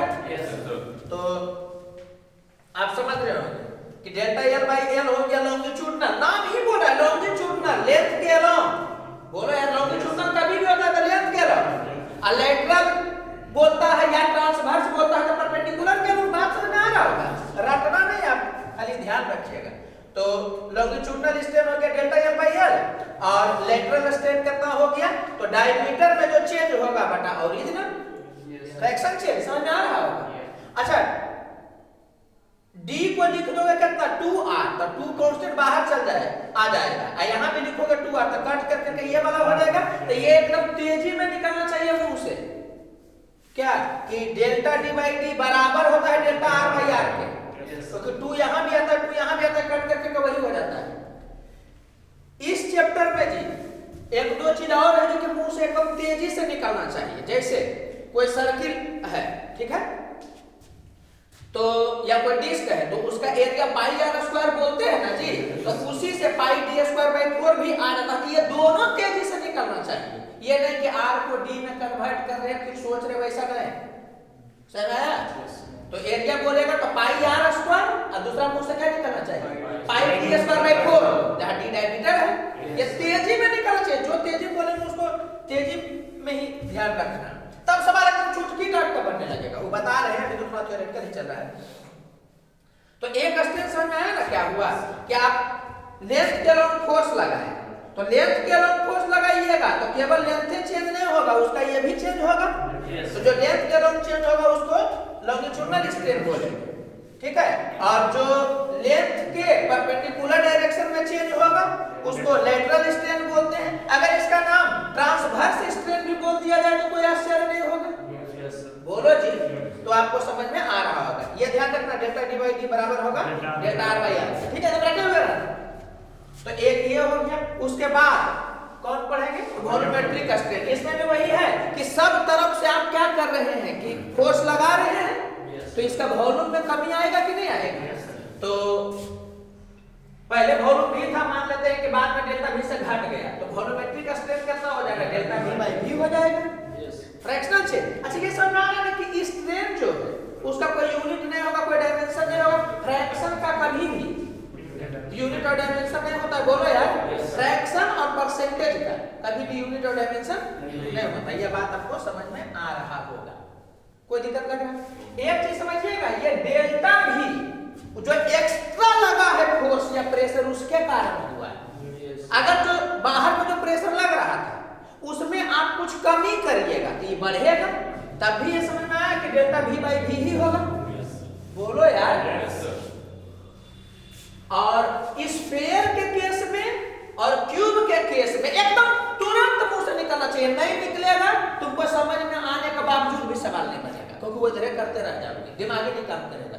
तो एकदम मुंह से तुरंत निकलना चाहिए कि स्फीयर के केस में डेल्टा V बाई V बराबर होता है 3 डेल्टा R बाई R। आता कैसे होगा? तब V प्रोपोर्शनल है R क्यों की, तो उसी से किए एरर प्रॉपर्टी लगाए तो चल आता है, लेकिन इसे सोचना नहीं है, ये तो रटा हुआ रहना चाहिए। समझ में आया कि डेल्टा V का value, delta V by V का value 3 delta R by R होता है, और क्यूब में डेल्टा V बाई V का value 3 delta A by A होता है। बोलो यार। अगर सब तरफ से यूनिफॉर्मली है तो प्रेशर बढ़ रहा है या घट रहा है तब ये घटना होगा, वो बात आपको समझ में आ रहा होगा। समझ में आ रहा है ना? तो इतना सोचना है नहीं, वो रहेगा। तो इस फेयर में एकदम तड़ाक सब मुंह से निकालना चाहिए, delta V by V 3 delta R by R हो जाएगा। अगर वो रेडियस पे पहुंचना चाहेगा तो बोलो यार। और क्यूब में delta V by V 3 delta A by A का। इसका जरूरत अभी तत्काल नहीं है, इसका जरूरत पड़ेगा जब बल्क प्लस पढ़ाएंगे तो रिलेट होता है। अब ये तेजी में याद रहेगा ना, तो सवाल को तुम देख के 25 सेकंड में 30 सेकंड में बना लोगे, अब अदरवाइज बनने नहीं करेगा सवाल। तो जिसको याद करने के हैं उसको याद कर लेना। समझ में आया? तो volumetric strain delta V by V है, इस कारण से ये वाला होता है ना, ये एक नॉर्मल रिजल्ट है। Delta V by V 3 delta R by R होता है स्फीयर के लिए, और 3 डेल्टा A बाई A होता है क्यूब के लिए। बोलो जी। Yes sir. तो ये आपको याद रखना है, और जब भी वॉल्यूमेट्रिक स्ट्रेन का बात होगा तो ये आएगा ना, तो थोड़ा सा दिमाग में ये आना चाहिए कि वो V के बारे में चर्चा नहीं करके फिर कहां पर चल जाएगा, R पर जाएगा, तो यही वाला आगे बढ़ करके ये होता है। ठीक है। अब बाकी हम किस लिए इसको बोल रहे हैं, इतना जोर दे रहे हैं, वो आगे जब ये सबको रिलेट करके सवाल करवाएंगे ना तब पता चल जाएगा। तो 2 स्ट्रेन पढ़ लिए, एक पढ़ लिए आप लीनियर वाला, और एक कौन पढ़ लिए वॉल्यूमेट्रिक वाला। उसके बाद स्ट्रेस में भी क्या पढ़े थे, शियर वाला। बोलो यार। तो शियर वाला में ऐसे होता है ना जी, या बताए थे कि ऐसे करिए, चाहे एक को फिक्स करके ऐसे करिए, तो खुद ब खुद इसका मतलब हो गया कि फोर्स इधर से लगे रहा होगा। तो इसमें कैसे डिफाइन किया गया स्ट्रेन, तो जितना लेयरिंग का शिफ्टिंग होगा बटा ये वाला। ठीक है। तो पहले क्या था कि ऐसे था, आप फोर्स उधर लगाए, इस पर भी फोर्स ऐसे लगा होगा, तो ये तो फिक्स ही मान नहीं हिल रहा है। तो लेयरिंग में नीचे से ऊपर तक में कितना का शिफ्टिंग हुआ, तो ये वाला मान लो कि एकदम फिक्स है, फोर्स इधर लग रहा है लेकिन ये वाला भी फिक्स है। ठीक है। तो केवल आगे वाला शिफ्ट क्या हो सकता है, तो उधर वाला भी शिफ्ट करता है, इधर वाला भी शिफ्ट करता है किसी केस में, तो नेट शिफ्टिंग कितना हुआ है ये देखना है। समझ में आ रहा है? तो स्ट्रेन कैसे डिफाइन किया गया है, तो डेल्टा x बाई माने जितना से शिफ्ट हुआ बटा L। कोई दिक्कत लग रहा है? और डेल्टा x बाई L ये बराबर हो गया किसके, tan थीटा के। ठीक है। और tan थीटा थीटा का बराबर कब होता है, जब थीटा कम रहता है। तो इसमें क्या है ना कि जब आप ऐसे करिएगा तो यहाँ पर मैक्सिमम 5%, 7%, 10% के जोर में होता है, और 10% तक में आप मान सकते हैं कि tan थीटा थीटा का वैल्यू एक ही होता है, उसके बाद है जो कि वेरिएशन होना लगता जाएगा। समझ में आया क्या बोल रहे हैं? Yes sir. तो याद यही रखना है कि शियरिंग स्ट्रेन कितना होगा, delta x by L, diagram याद रखना। ठीक है। जिसको tan थीटा से कोई रिप्रेजेंट कर सकता है, यस सर, या फिर थीटा से भी कर सकता है, क्योंकि जनरली थीटा छोटा ही होता है। ठीक है। 10% बोल दे रहे थे पहले, क्या 10 डिग्री पहले परसेंट बोल दिए थे। अच्छा नहीं, मैंने 10 डिग्री तक अगर थीटा रहेगा ना, तो tan थीटा और थीटा का वैल्यू नियरली इक्वल होता है, थोड़ा बहुत का अंतर होता है। कोई दिक्कत लग रहा है? No sir. चलो अब एक चीज ध्यान दीजिएगा जी कि कोई भी बॉडी है, जैसे कि बीम है कोई, ठीक है, तो उसको आप अभी तक क्या कर रहे थे कि या तो सरफेस के परपेंडिकुलर में फोर्स लग रहा था, या सरफेस के क्या लग रहा था, पैरेलल में लग रहा था। बोलो यार। अब क्या किया गया है ना कि किसी बीम को ऐसे टेढ़ा करोगे, तो जब ये बीम है इसको ऐसे टेढ़ा करोगे तो नहीं लग रहा है कि इधर वाला में दबाव होगा और बाहर वाला फैला हुआ टाइप का होगा। तो ये समझ में आ रहा होगा आपको कि यहाँ पर दोनों घटना एक के साथ हो जाता है। नीचे वाला मतलब जो अंदर में हो छोटा ना हुआ थोड़ा जी, तो इसमें कंप्रेसिव स्ट्रेन होगा। अब ऊपर वाला क्या हो गया, उसमें क्या है कि ज्यादा ना फैल गया तो क्या हो गया, एक्सटेंशन स्ट्रेन हो गया। ये क्यों बताया गया है कि मान लो कि कभी दे दिया कि कोई बाई मेटालिक स्ट्रिप है, ठीक है, कुछ भी बोल देगा, स्टील का है, कॉपर का है, कुछ भी, और उसको बोल देगा कि ऐसे मोड़ दिया गया है, ठीक है। तो आपसे पूछ सकता है कि किस पार्ट में मतलब एक्सटेंशन वाला स्ट्रेन हुआ है और किस पार्ट में कंप्रेसर वाला स्ट्रेन हुआ। तो जो अंदर में रहेगा वो छोटा हुआ है, और जो ऊपर में है उसमें खींचा हुआ बड़ा हुआ है। तो आप बात समझ रहे हो, कोई दिक्कत लग रहा है? अच्छा, ये बात आपको समझ में आ रहा है कि ऊपर वाला बड़ा हुआ है तो इसमें बोलेंगे हम लोग एक्सटेंशन स्ट्रेन, लेकिन उसके अंदर में जो फोर्स जनरेट हुआ होगा वो ऐसे होगा। अरे जो बड़ा दिख रहा तो नाम उसी के हिसाब से होगा, एक्सटेंशन और कंप्रेशन में। बड़ा हुआ तो एक्सटेंशन, छोटा हुआ तो कंप्रेशन, बोलो यार। लेकिन उसके अंदर में जो फोर्स जनरेटेड होगा वो उल्टा टाइप का ना होगा जी। इसमें एक्सटेंशन हुआ, उसमें कंप्रेशन टाइप का फोर्स जनरेट होगा। तो ये हम फोर्स का डायरेक्शन नहीं दिखाएं, खाली इसे बताएं कि वो वाला बड़ा हो गया, ये वाला छोटा टाइप का हो गया। कोई दिक्कत लग रहा है? तो इसमें कुछ समझना नहीं, फिर हम इतना एनर्जी से इसलिए बोल रहे हैं ना क्योंकि यही सब का जरूरत आपको आगे प्रॉब्लम बनाने में होगा।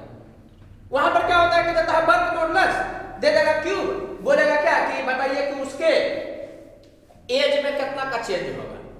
समझ में आ रहा है कि नहीं? अब बच्चा को एक वॉल्यूम का टर्म याद है, अब पूछ रहा है एज वाला, वहीं पर करते रह जाएगा तो कर जाएगा।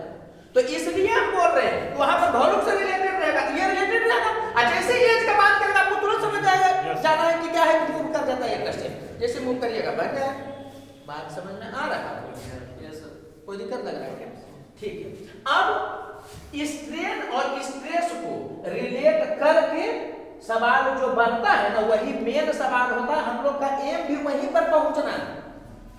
अगर जो वीडियो नहीं बनेगा और टू द पॉइंट पढ़ाना रहता ना, तो अभी तक जितना मैंने इसको लगा कर मात्र 15 मिनट में इसको बता करके सीधे प्रॉब्लम पर ही उतरा जाता है, ठीक है। लेकिन चूंकि वीडियो बन रहा है तो हम चाह रहे हैं कि एक बार थ्योरी भी क्लियर हो जाए पूरी तरह से।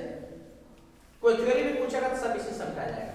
तो अब क्या है कि स्ट्रेस और स्ट्रेन दोनों में रिलेशन है जो कि हम लोगों को देखना है, ठीक है। न्यूमेरिकल पोर्शन जी केवल इस पार्ट से पूछेगा, और एक पार्ट होता है ये वाला, माने एक पॉइंट ये वाला है, इससे न्यूमेरिकल पूछा जाता है कम, मतलब 10% सवाल में, बाकी 90% सवाल में यहीं से पूछा जाएगा, ठीक है। लेकिन थ्योरेटिकल नॉलेज रहना चाहिए क्योंकि एनसीईआरटी में बड़ा अच्छा से इसको चर्चा किए हुए हैं। और थ्योरी जो पूछेगा ना तो इससे कहीं से भी पूछ सकता है और फंसा नहीं ले आपको, समझ में आया? तो आराम से लोग समझेंगे। कहानी क्या है कि कोई एक रड है, उस पर आप फोर्स जो लगा रहे हैं, तो पहले जो लगाते थे फोर्स वो एक कांस्टेंट फोर्स लगाते थे कि शुरू में बढ़ा फिर बाद में रुक गया, फोर्स कंटिन्यूअसली लगिए रहा और उसके बाद फिर स्थिर हो गया, वो फोर्स हटा देता फिर वो नॉर्मल में आ जाता, ठीक है। अभी के सिचुएशन में क्या है कि जो फोर्स आप लगाए हैं वो कांस्टेंट फोर्स में है। अभी क्या कर रहे हैं हम लोग कि कंटिन्यूअसली उसका वैल्यू बढ़ाते जाइएगा। तो एक बात तो समझ आ रहा हो कि फोर्स कंटिन्यूअसली बढ़ाते जाओगे तो उसका लेंथ कंटिन्यूअसली बढ़ेगा कि नहीं बढ़ेगा? बढ़ेगा, बोलो यार। अच्छा, फोर्स कांस्टेंट रहेगा तो शुरू में लेंथ बढ़ेगा, उसके बाद रुक जाता। कब रुकता? जब एक्सटर्नल वाला इंटरनल वाला बराबर होगा फोर्स। Yes sir. लेकिन कंटिन्यूअसली तुम फोर्स को बढ़ाते रहोगे तो अंदरों वाला बढ़ते रहेगा, मगर ये वाला जब कंटिन्यू बढ़ रहा है, समझ आ रहा है कि नहीं? तो ये जब बढ़ेगा तब ना अंदर वाला बढ़ेगा जी। तो जब तक बाहर वाला के बराबर अंदर वाला होगा तब तक थोड़ा सा और ऊपर बढ़ जाएगा। अरे अपना सोचना नहीं है, ओवरऑल ये ध्यान रखना है कि कोई रड है जिस पर जो फोर्स लग रहा है ना वो कंटिन्यूअसली बढ़ रहा है तो उसका लेंथ कंटिन्यूअसली बढ़ेगा। यस यस, क्योंकि स्ट्रेन होता है कौन? अच्छा ये चीज और ध्यान देना जी, स्ट्रेन में जो बोला गया है डेल्टा एल बाई एल का फ्रैक्शनल चेंज, फ्रैक्शनल मतलब होता है चेंज बटा ओरिजिनल, ये समझ में आ रहा है? बाद में जो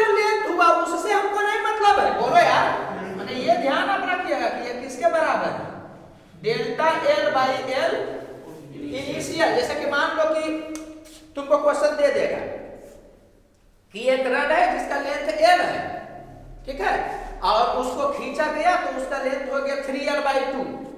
तो चेंज कितना हुआ l/2 का, बटा फाइनल 3l/2 नहीं कर देना, इनिशियल वाला करना। ये ध्यान रखना, ये सब जगह पर है, ठीक है। इस पर न्यूमेरिकल स्टडी करवा रहे हैं ना कि क्या न्यूमेरिकल तुमको दे, हम लेंथ में चेंज दे देंगे और इनिशियल लेंथ दे देंगे तो वो तो बच्चा टाइप का ना होगा, ठीक है। इसलिए क्या है कि उसको हम छोड़ दिए, हम करवाएंगे स्ट्रेन स्ट्रेस पर तो पूरा चैप्टर चलता है ये वाला। ये ध्यान रखना, समझ में आया कि नहीं, कि ऐसे भी फ्रैक्शन चेंज जब भी बात करता है ना तो इसका मतलब होता है चेंज बटा ओरिजिनल वाला, बाद में क्या हुआ उससे नहीं मतलब है नीचे वाले, समझ में आ रहा है। तो और लेंथ में चेंज बड़ा हो छोटा हो उससे कोई फर्क नहीं पड़ता है। अगर किसी का लेंथ एल है, आप खींच करके कर दिए हैं कितना 5l, समझ आ रहा है कि नहीं, तो स्ट्रेन कितना हो जाएगा, तो 4l जो चेंज हुआ अब बटा ओरिजिनल l। अरे बोलो यार, कोई दिक्कत लग रहा है क्या? अब ये नहीं चिल्लाने लग रहा कि सर फ्रैक्शन तो हमेशा से 1 से कम होता है, फ्रैक्शन 1 से कम होता है ना जी। तो ये समझ में आ रहा है कि एकदम एग्जैक्टली फ्रैक्शन तो नहीं बोल सकते हो, वो डिफाइन किया गया उस टाइप से। अगर डेल्टा एल का वैल्यू एल इनिशियल से ज्यादा रहेगा तो 1 से ज्यादा भी हो सकता है। हम क्या पढ़ा रहे हैं कि फ्रैक्शन 1 से ज्यादा भी हो सकता है, नहीं यहाँ पर ऐसा हो सकता है। अरे बोलो यार, कोई दिक्कत लग रहा है? चलो, तो फोर्स को तुम कंटिन्यूअसली बढ़ाओगे तो उसका लेंथ कंटिन्यूअसली बढ़ेगा, तो स्ट्रेन कंटिन्यूअसली बढ़ेगा। ये बात समझ में आ रहा है? अच्छा, फोर्स को कंटिन्यूअसली बढ़ाओगे तो स्ट्रेस फोर्स बटा एरिया होता है, तो वो भी क्या होगा, कंटिन्यूअसली बढ़ेगा। अरे बोलो यार, तो अभी एक ग्राफ बनाया गया है स्ट्रेस और स्ट्रेन के बीच में, तो अलग अलग मटेरियल के लिए ये ग्राफ अलग अलग होगा, उसी से क्वेश्चन पूछता है तो वो हम बता रहे हैं। अभी एक नॉर्मल मटेरियल का ये ग्राफ बनाया गया, ठीक है। तो देखा क्या गया है कि शुरुआत में स्ट्रेन और स्ट्रेस जो होता है ना वो प्रोपोर्शनल होता है। स्ट्रेस और स्ट्रेन क्या हो गया, प्रोपोर्शनल हो गया। इसका मतलब स्ट्रेस का वैल्यू कांस्टेंट इनटू स्ट्रेन हो गया, तो y = mx ना होगा जी, तो वो स्ट्रेट लाइन का ग्राफ होता है, ठीक है। वो ग्राफ आपको याद रहना चाहिए जी, ग्राफ कैसे होता है, तो ऐसे होता है, फिर ऐसे हो, कैसे होता है, फिर ऐसे होता है, ये रटा हुआ रहना चाहिए। ये मैथ से नहीं आया, ये आया है एक्सपेरिमेंट से, और उसके बाद इसके बारे में पढ़ना है, ठीक है। तो ये ध्यान रखना है कि पहले मतलब शुरुआत के समय में क्या होता है, स्ट्रेस और स्ट्रेन प्रोपोर्शनल होता है, ठीक है। और ये जोन ऐसा है जिसमें अगर आप एक्सटर्नल फोर्स को हटा दिए तो अपना 100% क्या करेगा, हाँ, ओरिजिनल कॉन्फ़िगरेशन को गेन कर लेगा, ठीक है। फिर थोड़ा सा और स्ट्रेन को बढ़ाइएगा तो उस जोन में मतलब ऐसे समझो कि जीरो ने ओ बोल रहे हैं, ओ से ए तक में स्ट्रेन और स्ट्रेस प्रोपोर्शनल था एक दूसरे के, जब तक स्ट्रेन नहीं प्रोपोर्शनल है, और इसमें फोर्स हटाने पर ओरिजिनल शेप में वो आ जाएगा। फिर ए से बी तक में स्ट्रेस और स्ट्रेन डायरेक्टली प्रोपोर्शनल नहीं, मतलब ये स्ट्रेट लाइन कर्व नहीं, ठीक है। मगर अभी भी ये उस जोन में है कि फोर्स को हटाइएगा तो अपने ओरिजिनल शेप को गेन कर लेगा। तो ओरिजिनल शेप को गेन कर लेना तो ये तो परफेक्टली इलास्टिक का कंडीशन है। तो ये समझ में आया कि O से B तक में बॉडी परफेक्टली इलास्टिक की तरह काम करेगा। यस सर, बोलो यार। लेकिन अंतर है, O से A तक में स्ट्रेस स्ट्रेन डायरेक्टली प्रोपोर्शनल है और A से B तक में डायरेक्टली प्रोपोर्शनल नहीं। माने एक प्रॉपर्टी मैच करता है कि अपना शेप को रिगेन कर लेगा, एक प्रॉपर्टी मैच नहीं करता, ऐसा प्रोपोर्शनल है, ऐसा प्रोपोर्शनल नहीं। कोई दिक्कत लग रहा है? तो जिस पॉइंट तक, समझना बात, जिस पॉइंट तक वो अपना शेप रिगेन करने का क्षमता रखता है। समझ आ रहा है कि नहीं? वही ना एक तरह से हो जाएगा इलास्टिक लिमिट। अरे बोलो यार, वो लिमिट है, उससे ज्यादा होने पर वो इलास्टिक नहीं रह जाएगा, कुछ गेन करेगा, कुछ बचा हुआ रह जाएगा, तो वो प्लास्टिक बिहेवियर में एंट्री करने लगेगा। बात समझ में आ रहा होगा? कोई दिक्कत समझ आ रहा है ना? तो ये वाला ए पॉइंट क्या कहलाया? तो प्रोपोर्शनल लिमिट कहलाया, क्योंकि इसमें प्रोपोर्शनल है। बी पॉइंट को तुम बोल सकते हो प्रोपोर्शनल लिमिट नहीं, बी पॉइंट को तुम ये बोल सकते हो कि ये इलास्टिक लिमिट है। बोलो यार, लिमिट का मतलब क्या हुआ? एज तक, माने वहां पर जो हो रहा होगा। बात समझ में आ रहा होगा? ठीक है, तो इस पॉइंट पर, बी पॉइंट पर, माने मैक्सिमम वो स्ट्रेन जहां तक क्या होगा, बॉडी अपना शेप रिगेन करने में सक्षम होगा। समझ रहा है कि नहीं? उसको बी पॉइंट बोले हैं। तो पॉइंट का नाम क्या होगा? तो यील्ड पॉइंट होगा। पॉइंट का नाम होगा यील्ड पॉइंट, और इस जगह पर जो स्ट्रेस होगा उसको बोला गया यील्ड स्ट्रेस। समझ? जैसे कि आपको बोल देगा कि यील्ड स्ट्रेस कितना है, आपको समझ जाना है कि इलास्टिक लिमिट वाला जो पॉइंट है ना, वो वाला यील्ड पॉइंट, वहां का स्ट्रेस के बारे में बात कर रहा है। ठीक है, कोई दिक्कत लग रहा है? और अब बी के बाद जैसे ही आप आगे बढ़िएगा तो स्ट्रेन जो है ना वो ज्यादा तेजी से बढ़ने लगेगा स्ट्रेस के रिस्पेक्ट में। समझ रहा है? जनरली बात समझना थी, जनरल बॉडी में ये वाला पार्ट और ये वाला पार्ट को देखोगे ना तो इसमें स्ट्रेस ज्यादा तेजी से बढ़ता है, स्ट्रेन कम तेजी से बढ़ता है। बोलो यार। लेकिन बी पॉइंट के बाद जब प्लास्टिक बिहेवियर में वो एंट्री करने लगेगा तब स्ट्रेन जो होता है ना वो बहुत ज्यादा तेजी से बढ़ना स्टार्ट करता है स्ट्रेस के रिस्पेक्ट में। लेकिन अभी भी स्ट्रेस बढ़ ही रहा है। ग्राफ बता रहा है ना कि देख रहे हो स्ट्रेन बहुत ज्यादा बढ़ गया लेकिन स्ट्रेस कम बढ़ा, लेकिन बढ़ रहा है दोनों। ये बात समझ में आ रहा है? कोई दिक्कत लग रहा है? और एक समय ऐसा आ जाएगा कि अब उससे ज्यादा तुम खींचोगे ना तो वो कभी भी टूट सकता है।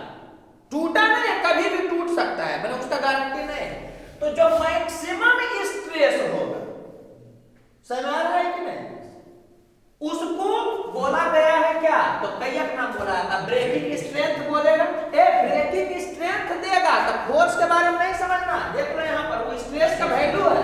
अरे ग्राफ में बोला है कि ब्रेकिंग स्ट्रेंथ इतना है तो आपको समझ जाना है कि डाटा किसका दिया है? स्ट्रेस का।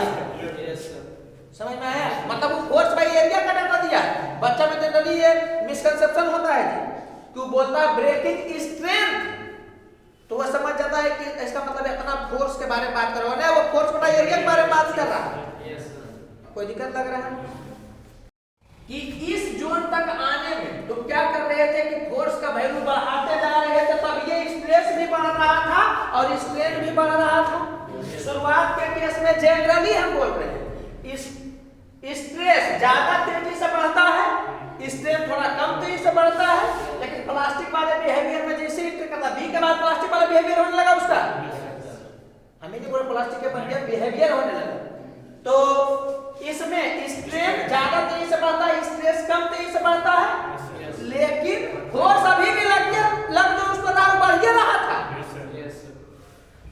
ब्रेकिंग स्ट्रेंथ वाला जो पॉइंट है ना, उसके बाद तुम जो पहले फोर्स यहां तक लगाए थे ना, उससे तुम थोड़ा कम भी फोर्स लगाओगे ना, अरे तुमको और स्ट्रेस बढ़ाने के लिए क्या एक्सपेक्ट करते हो कि और फोर्स लगाना पड़ेगा। लेकिन देखा गया क्या कि ब्रेकिंग स्ट्रेंथ वाला जो पॉइंट है उसके बाद तुम पहले से फोर्स घटा भी दोगे ना।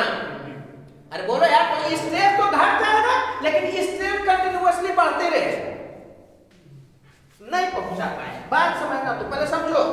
हम एक स्प्रिंग का एग्जांपल देते हैं तब तुमको समझ में आएगा डाटा के साथ। एक स्प्रिंग है, तो इस जोन में क्या हुआ कि आप क्या किए कि 1 से 10 न्यूटन तक फोर्स बढ़ाए थे, स्प्रिंग का लेंथ बढ़ रहा था, कोई दिक्कत लग रहा है, और स्ट्रेस भी है जो कि उसका क्या हो रहा है, बढ़ रहा है।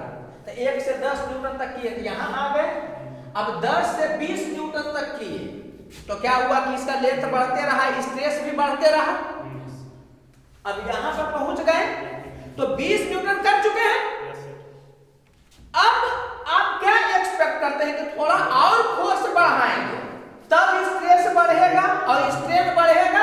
ऐसा नहीं होता है। अब 20 यहां पर 20 न्यूटन के आसपास फोर्स लगा रहे हैं। अब आप क्या करिएगा कि 18 न्यूटन लगाइएगा ना, तो आप क्या एक्सपेक्ट करते हैं कि 18 न्यूटन लगाएंगे कि ऐसे होने लगेगा? ऐसा नहीं होता, वो बढ़िए जाता। समझ में आया कि नहीं? मतलब अच्छा, सी पॉइंट पर मान लो कि 15 न्यूटन तुम लगा रहे थे, अब 15 से 14 जैसे करोगे तो घटेगा इसका लेंथ, तो उसमें क्या होगा कि स्ट्रेन भी घटेगा और स्ट्रेस भी घटेगा। माने इस पॉइंट के पहले बढ़ने और घटने में हम कौन ज्यादा तेजी से बढ़ रहा है, कौन कम तेजी से बढ़ रहा है, उसका बात नहीं कर रहे हैं। बढ़ने और घटने के सेंस में कि जब तक स्ट्रेस बढ़ रहा था स्ट्रेनो बढ़ रहा था, स्ट्रेन बढ़ रहा था तो स्ट्रेसो बढ़ रहा था। लेकिन इस पॉइंट के बाद जैसे बताया ना कि 20 न्यूटन है, अब तुम 20 के जगह पर तुम 18 न्यूटन लगाओगे ना, तो तुम एक्सपेक्ट क्या करोगे कि स्ट्रेस तो खैर घटेगा, नहीं घटेगा, फोर्स बटा एरिया होता है, तो फोर्स क्या है कि घटेगा तो स्ट्रेस घटेगा। अब तुम ये एक्सपेक्ट करोगे कि इसका क्या होगा, स्ट्रेन भी है जो कि घटेगा क्योंकि डेल्टा एल कम होगा, तो ऐसा नहीं देखा गया। फोर्स कम करने के बावजूद भी उसका लेंथ है जो कि बढ़िया रहा इस जोन में। अरे बोलो यार। तो ये एक स्पेशल जोन है, बात समझ में आ रहा है कि नहीं? इसमें कोई ऐसा बोल सकता है कि रड अब एक तरह से ऐसा समझो कि जैसे कि फ्लो टाइप का होने लगा। फ्लो टाइप का होने लगा मतलब क्या है कि तुम फोर्स पहले के रिस्पेक्ट में कम भी लगा रहे हो तब भी वो खिंचाते चला जा रहा है। बोलो यार। तो यहाँ जो थ्योरेटिकल क्वेश्चन पूछता है ये समझना, और उसके बाद किसी न किसी पॉइंट पर फूटेगा। तो ये समझ में आ रहा है आपको कि डी और ई के बीच में जितना ज्यादा का गैप रहेगा वो उतना ही ज्यादा तक खिंचा करके टूटा है। अरे बोलो यार। तो ये समझ में आ रहा होगा कि डी और ई के बीच में जितना ज्यादा गैप रहेगा वो बॉडी बोलो या मटेरियल बोलो, ठीक है, वो मटेरियल उतना ही डक्टाइल होगा। और मान लो कि ब्रेकिंग स्ट्रेंथ के बाद वो कभी भी टूट सकता था, थोड़ा सा हुआ कि टूट गया, इसका मतलब वो ब्रिटल हो गया। क्वेश्चन पूछेगा, अरे बोलो यार, ब्रिटल और टेंसाइल इसको देख करके नहीं बताओगे, इस वाले भाग को देख करके बताओगे। ये बात समझ में आ रहा है आपको? कोई दिक्कत लग रहा है क्या? तो यही सब लिखा गया है। अब खाली एक बार इसको हम पढ़ देते हैं। तो हुक्स लॉ पढ़ना है हम लोगों को कि स्ट्रेस प्रोपोर्शनल होता है किसके? स्ट्रेन के within proportionality limit. Elastic limit तुम नहीं बोल सकते हो, इलास्टिक लिमिट का मतलब तो हो गया यहां तक। हुक्स लॉ वैलिड है अगर ऑप्शन सेट करेगा within elastic limit, within proportionality limit. अरे बोलो यार, विदिन ब्रेकिंग स्ट्रेंथ पॉइंट। समझ आ रहा है कि नहीं? तो विदिन तो हो गया सब में, लेकिन मोस्ट एप्रोप्रिएट कौन होगा? तो प्रोपोर्शनल वाला। जैसे आपसे पूछे कुतुब मीनार कहाँ है तो ऑप्शन देगा दुनिया में, तो वो सही है। एशिया में वो भी सही है। अरे बोलो यार। हैदराबाद में देगा, दिल्ली में देगा, तो आपको उसमें नहीं मारना है, मार दो इंडिया में। समझ रहे हो ना? तो इलास्टिक लिमिट के अंदर में है ये बात, लेकिन बोलना है हम लोग को क्या कि हुक्स लॉ वैलिड है प्रोपोर्शनल लिमिट में, तो कि यही वाला है जो कि हुक्स लॉ को बताता है। समझ आ रहा है कि नहीं? हुक्स जो थे इसी के बारे में बताएं। बात आपको समझ में आ रहा होगा। तो देखो यहाँ लिख दिया प्रोपोर्शनल रीजन, ठीक है। थ्योरी पूछेगा यार इसलिए बोल रहे हैं, बाकी तो न्यूमेरिकल करवाइए दे। तो इसमें स्ट्रेस प्रोपोर्शनल होता है स्ट्रेन के, तब तो समझ गए हो गया कि खुलेगा तो यहाँ equal to constant into strain आता है, जिसको इधर फेंक देंगे। तो स्ट्रेस बाय स्ट्रेन का वैल्यू कांस्टेंट होगा उस मटेरियल के लिए। समझ आ रहा? बॉडी तुम बढ़ा लोगे तो इस एक चीज समझना, स्ट्रेस बॉडी पर डिपेंड करेगा, तो फोर्स बटा एरिया है, एरिया ज्यादा कम रहेगा तो स्ट्रेन भी डिपेंड करेगा डेल्टा एल बाई एल। अरे बोलो यार। लेकिन इस दोनों का जो रेशियो होगा ना वो बॉडी पर डिपेंड नहीं करेगा, वो मटेरियल पर डिपेंड करता है। ठीक ठीक है, तो ये कांस्टेंट कहलाता है मॉडुलस ऑफ इलास्टिसिटी।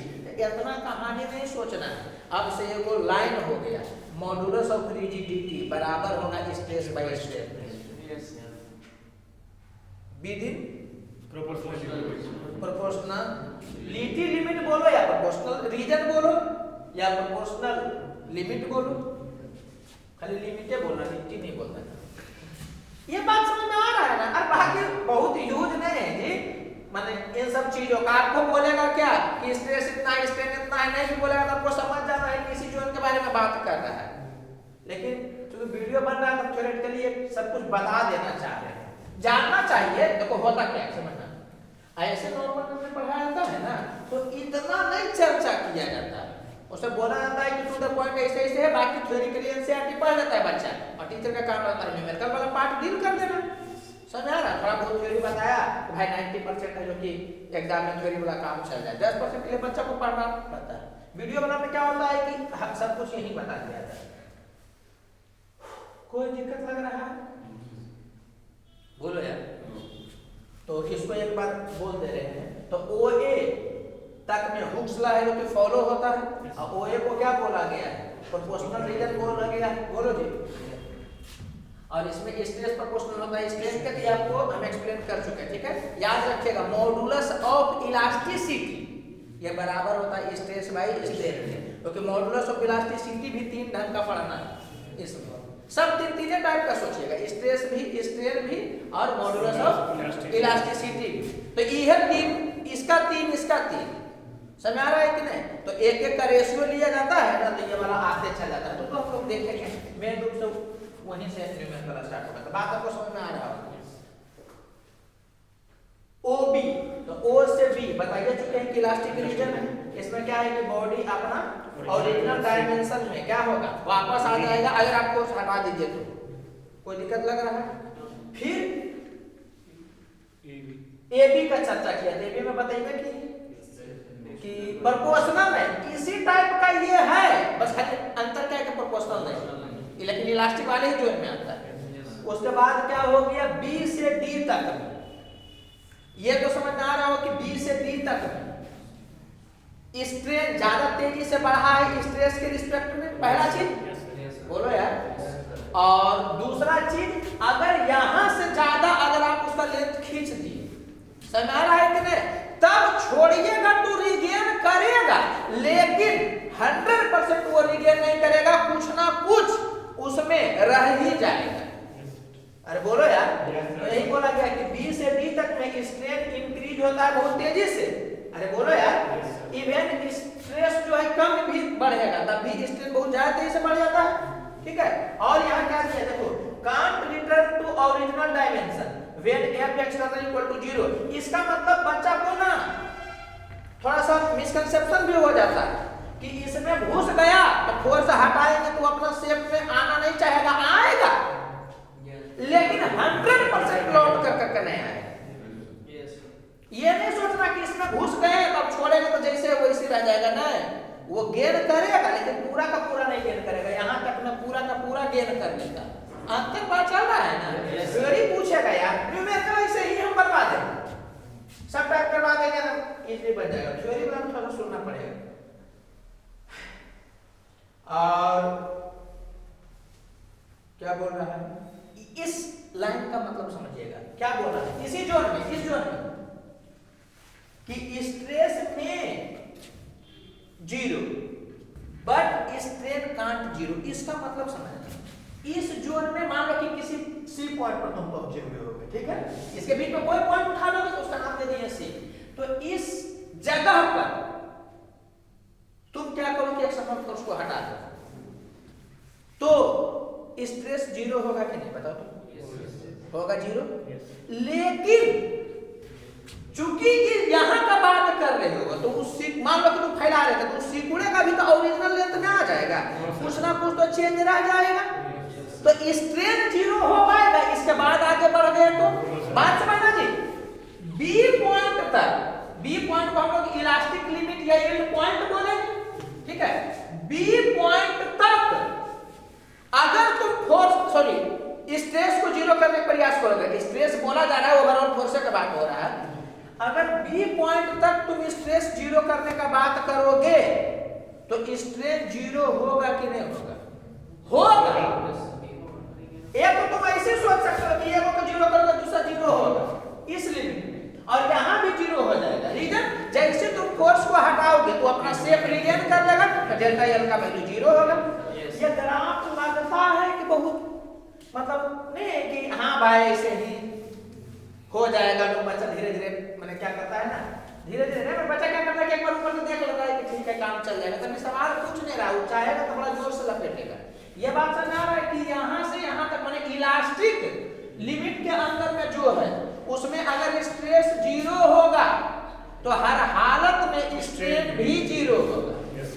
इस पोर्शन को तो यही एक्सप्लेन कर दे रहा है। इस पोर्शन को तुम फिजिकली भी सोच सकते हो कि रेडियन कर लेगा डेल्टा एल जीरो हो गया, लेकिन इसके बाद तुम जैसे आगे बढ़ोगे तो आगे तुम बढ़ोगे तो फोर्स लगा रहे हो तो स्ट्रेसो बढ़ रहा है स्ट्रेनो बढ़ रहा है, लेकिन अगर तो तुम फोर्स हटा भी दिए तो स्ट्रेस जीरो होगा मगर स्ट्रेन जीरो नहीं हो पाएगा क्योंकि कुछ ना कुछ परमानेंटली चेंज उसमें हो चुका होगा।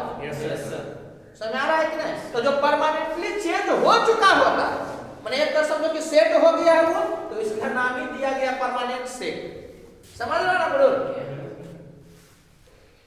मेहनत लगता है शुरू में, फिर एक बार सेट भी हो गया ना तो तुम छोड़ोगे तो तुम रह ही जाएगा दिल में वो गुमान, मुझ में तुम कहीं है। नहीं समझ? तो ये समझा है कि इस जोन में आने के बाद कुछ ना कुछ उसमें परमानेंटली है जो कि बचा हुआ रह जाएगा, उसी को बोलता है परमानेंट सेट। अरे बोलो यार। तो जितना तुम लेंथ बढ़ा चुके हो उतना ही परमानेंट सेट होगा ना, ये बात समझ आ रहा है ना? इसीलिए ये ग्राफ ऐसा करके बनाया गया कि तुम खींच के मान लो इतना बढ़ा दिए हो, लेकिन छोड़ोगे तो आएगा वापस, थोड़ा बहुत रह जाएगा, 1% 2% के आसपास रह जाएगा। कोई दिक्कत लग रहा है? जैसे कि 1 मीटर का था और तुम 4 सेंटीमीटर से उसका लेंथ बढ़ा दिए हैं, तो स्ट्रेन वाला में वो 4 सेंटीमीटर बटा 1 मीटर बड़ा होगा, सेम यूनिट में यूज करना। बोलो यार, परमानेंट सेट कहेगा तो तुम 4 सेंटीमीटर बोल सकते हो। ये बात समझ में आ रहा है ना? वो क्या हुआ कि घट कर कर करके आधा सेंटीमीटर के आसपास है जो कि बचल रह गया होगा। बात समझ में आ रहा होगा आपको? ये स्टेटमेंट है ना जो बड़ा अच्छा स्टेटमेंट है, उसको रटिएगा नहीं, समझने का प्रयास करिएगा कि इसके बाद कभी भी आप स्ट्रेन को जीरो नहीं कर पाइएगा। मैंने स्ट्रेन को जीरो नहीं कर पाया, मैंने नहीं बोले पहले खींच रहे थे तब ऐसे करने लगे, वो नहीं बोल रहे। मैंने स्ट्रेस को आप हटा भी दीजिएगा, मैंने फोर्स हटा भी दीजिएगा तब भी स्ट्रेन रह जाएगा। स्ट्रेस तो फोर्स पर डिपेंड करता है, फोर्स जीरो है तो जीरो। बोलो जी। तो ये बात आपको समझ में आ रहा हो? इसका मीनिंग समझ में आया ना? और बाकी डी से ई के बारे में बात कर रहा है तो वो यही बोल रहा है कि स्ट्रेस डिक्रीज हो रहा है, मतलब फोर्स को अगर तुम पहले के रिस्पेक्ट में कुछ घटा दोगे तो तुमको क्या लगेगा कि वो अपना शेप गेन करने का प्रयास करेगा, लेकिन इस पॉइंट के बाद शेप गेन करने का टेंडेंसी खत्म हो जाता है।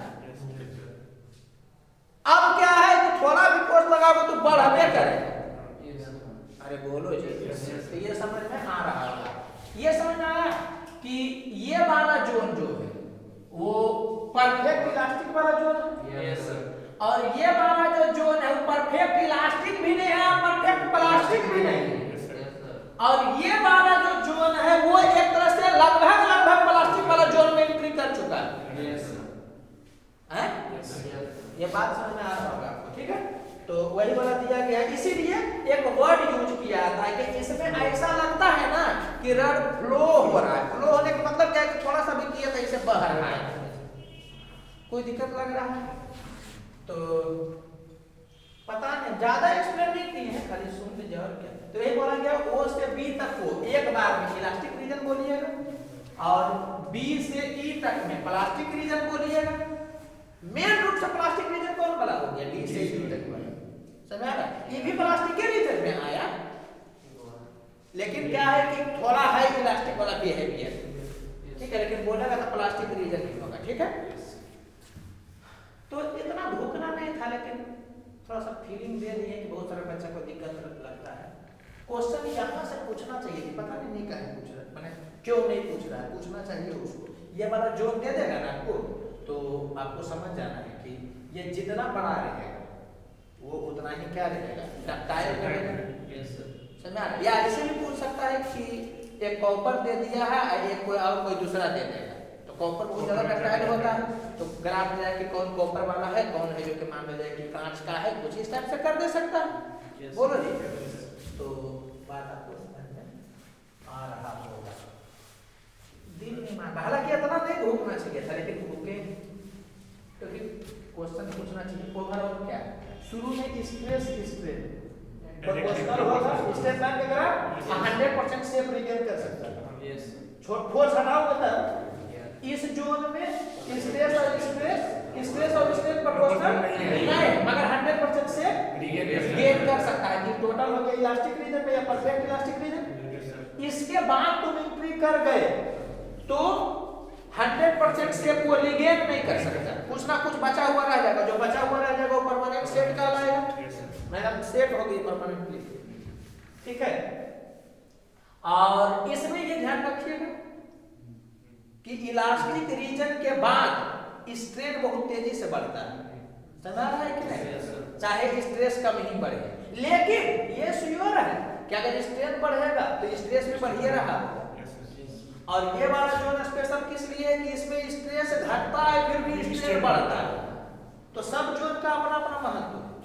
समझ आ रहा होगा, ठीक है। तो वही सब लिख दिया गया है, और जब भी कुछ नहीं बोलेगा तो आपको मानना है कि इस जोन का बात किया जा रहा है। जब तक ब्रेकिंग का नहीं बोले, ब्रेकिंग बोलेगा तो सीधे एक पॉइंट को इसको पता लेना है, ठीक है। और ऐसे नहीं बोला जाएगा तो आपको इसी के बारे में बात करेगा, ठीक है। तो स्ट्रेस बाई स्ट्रेन ये क्या कहलाता है, मॉडुलस ऑफ इलास्टिसिटी। कोई दिक्कत लग रहा है? अच्छा एक चीज और समझिएगा, थ्योरेटिकली हम मिसकंसेप्शन दूर कर देना चाह रहे हैं, क्योंकि इसमें लगभग मिसकंसेप्शन होता है।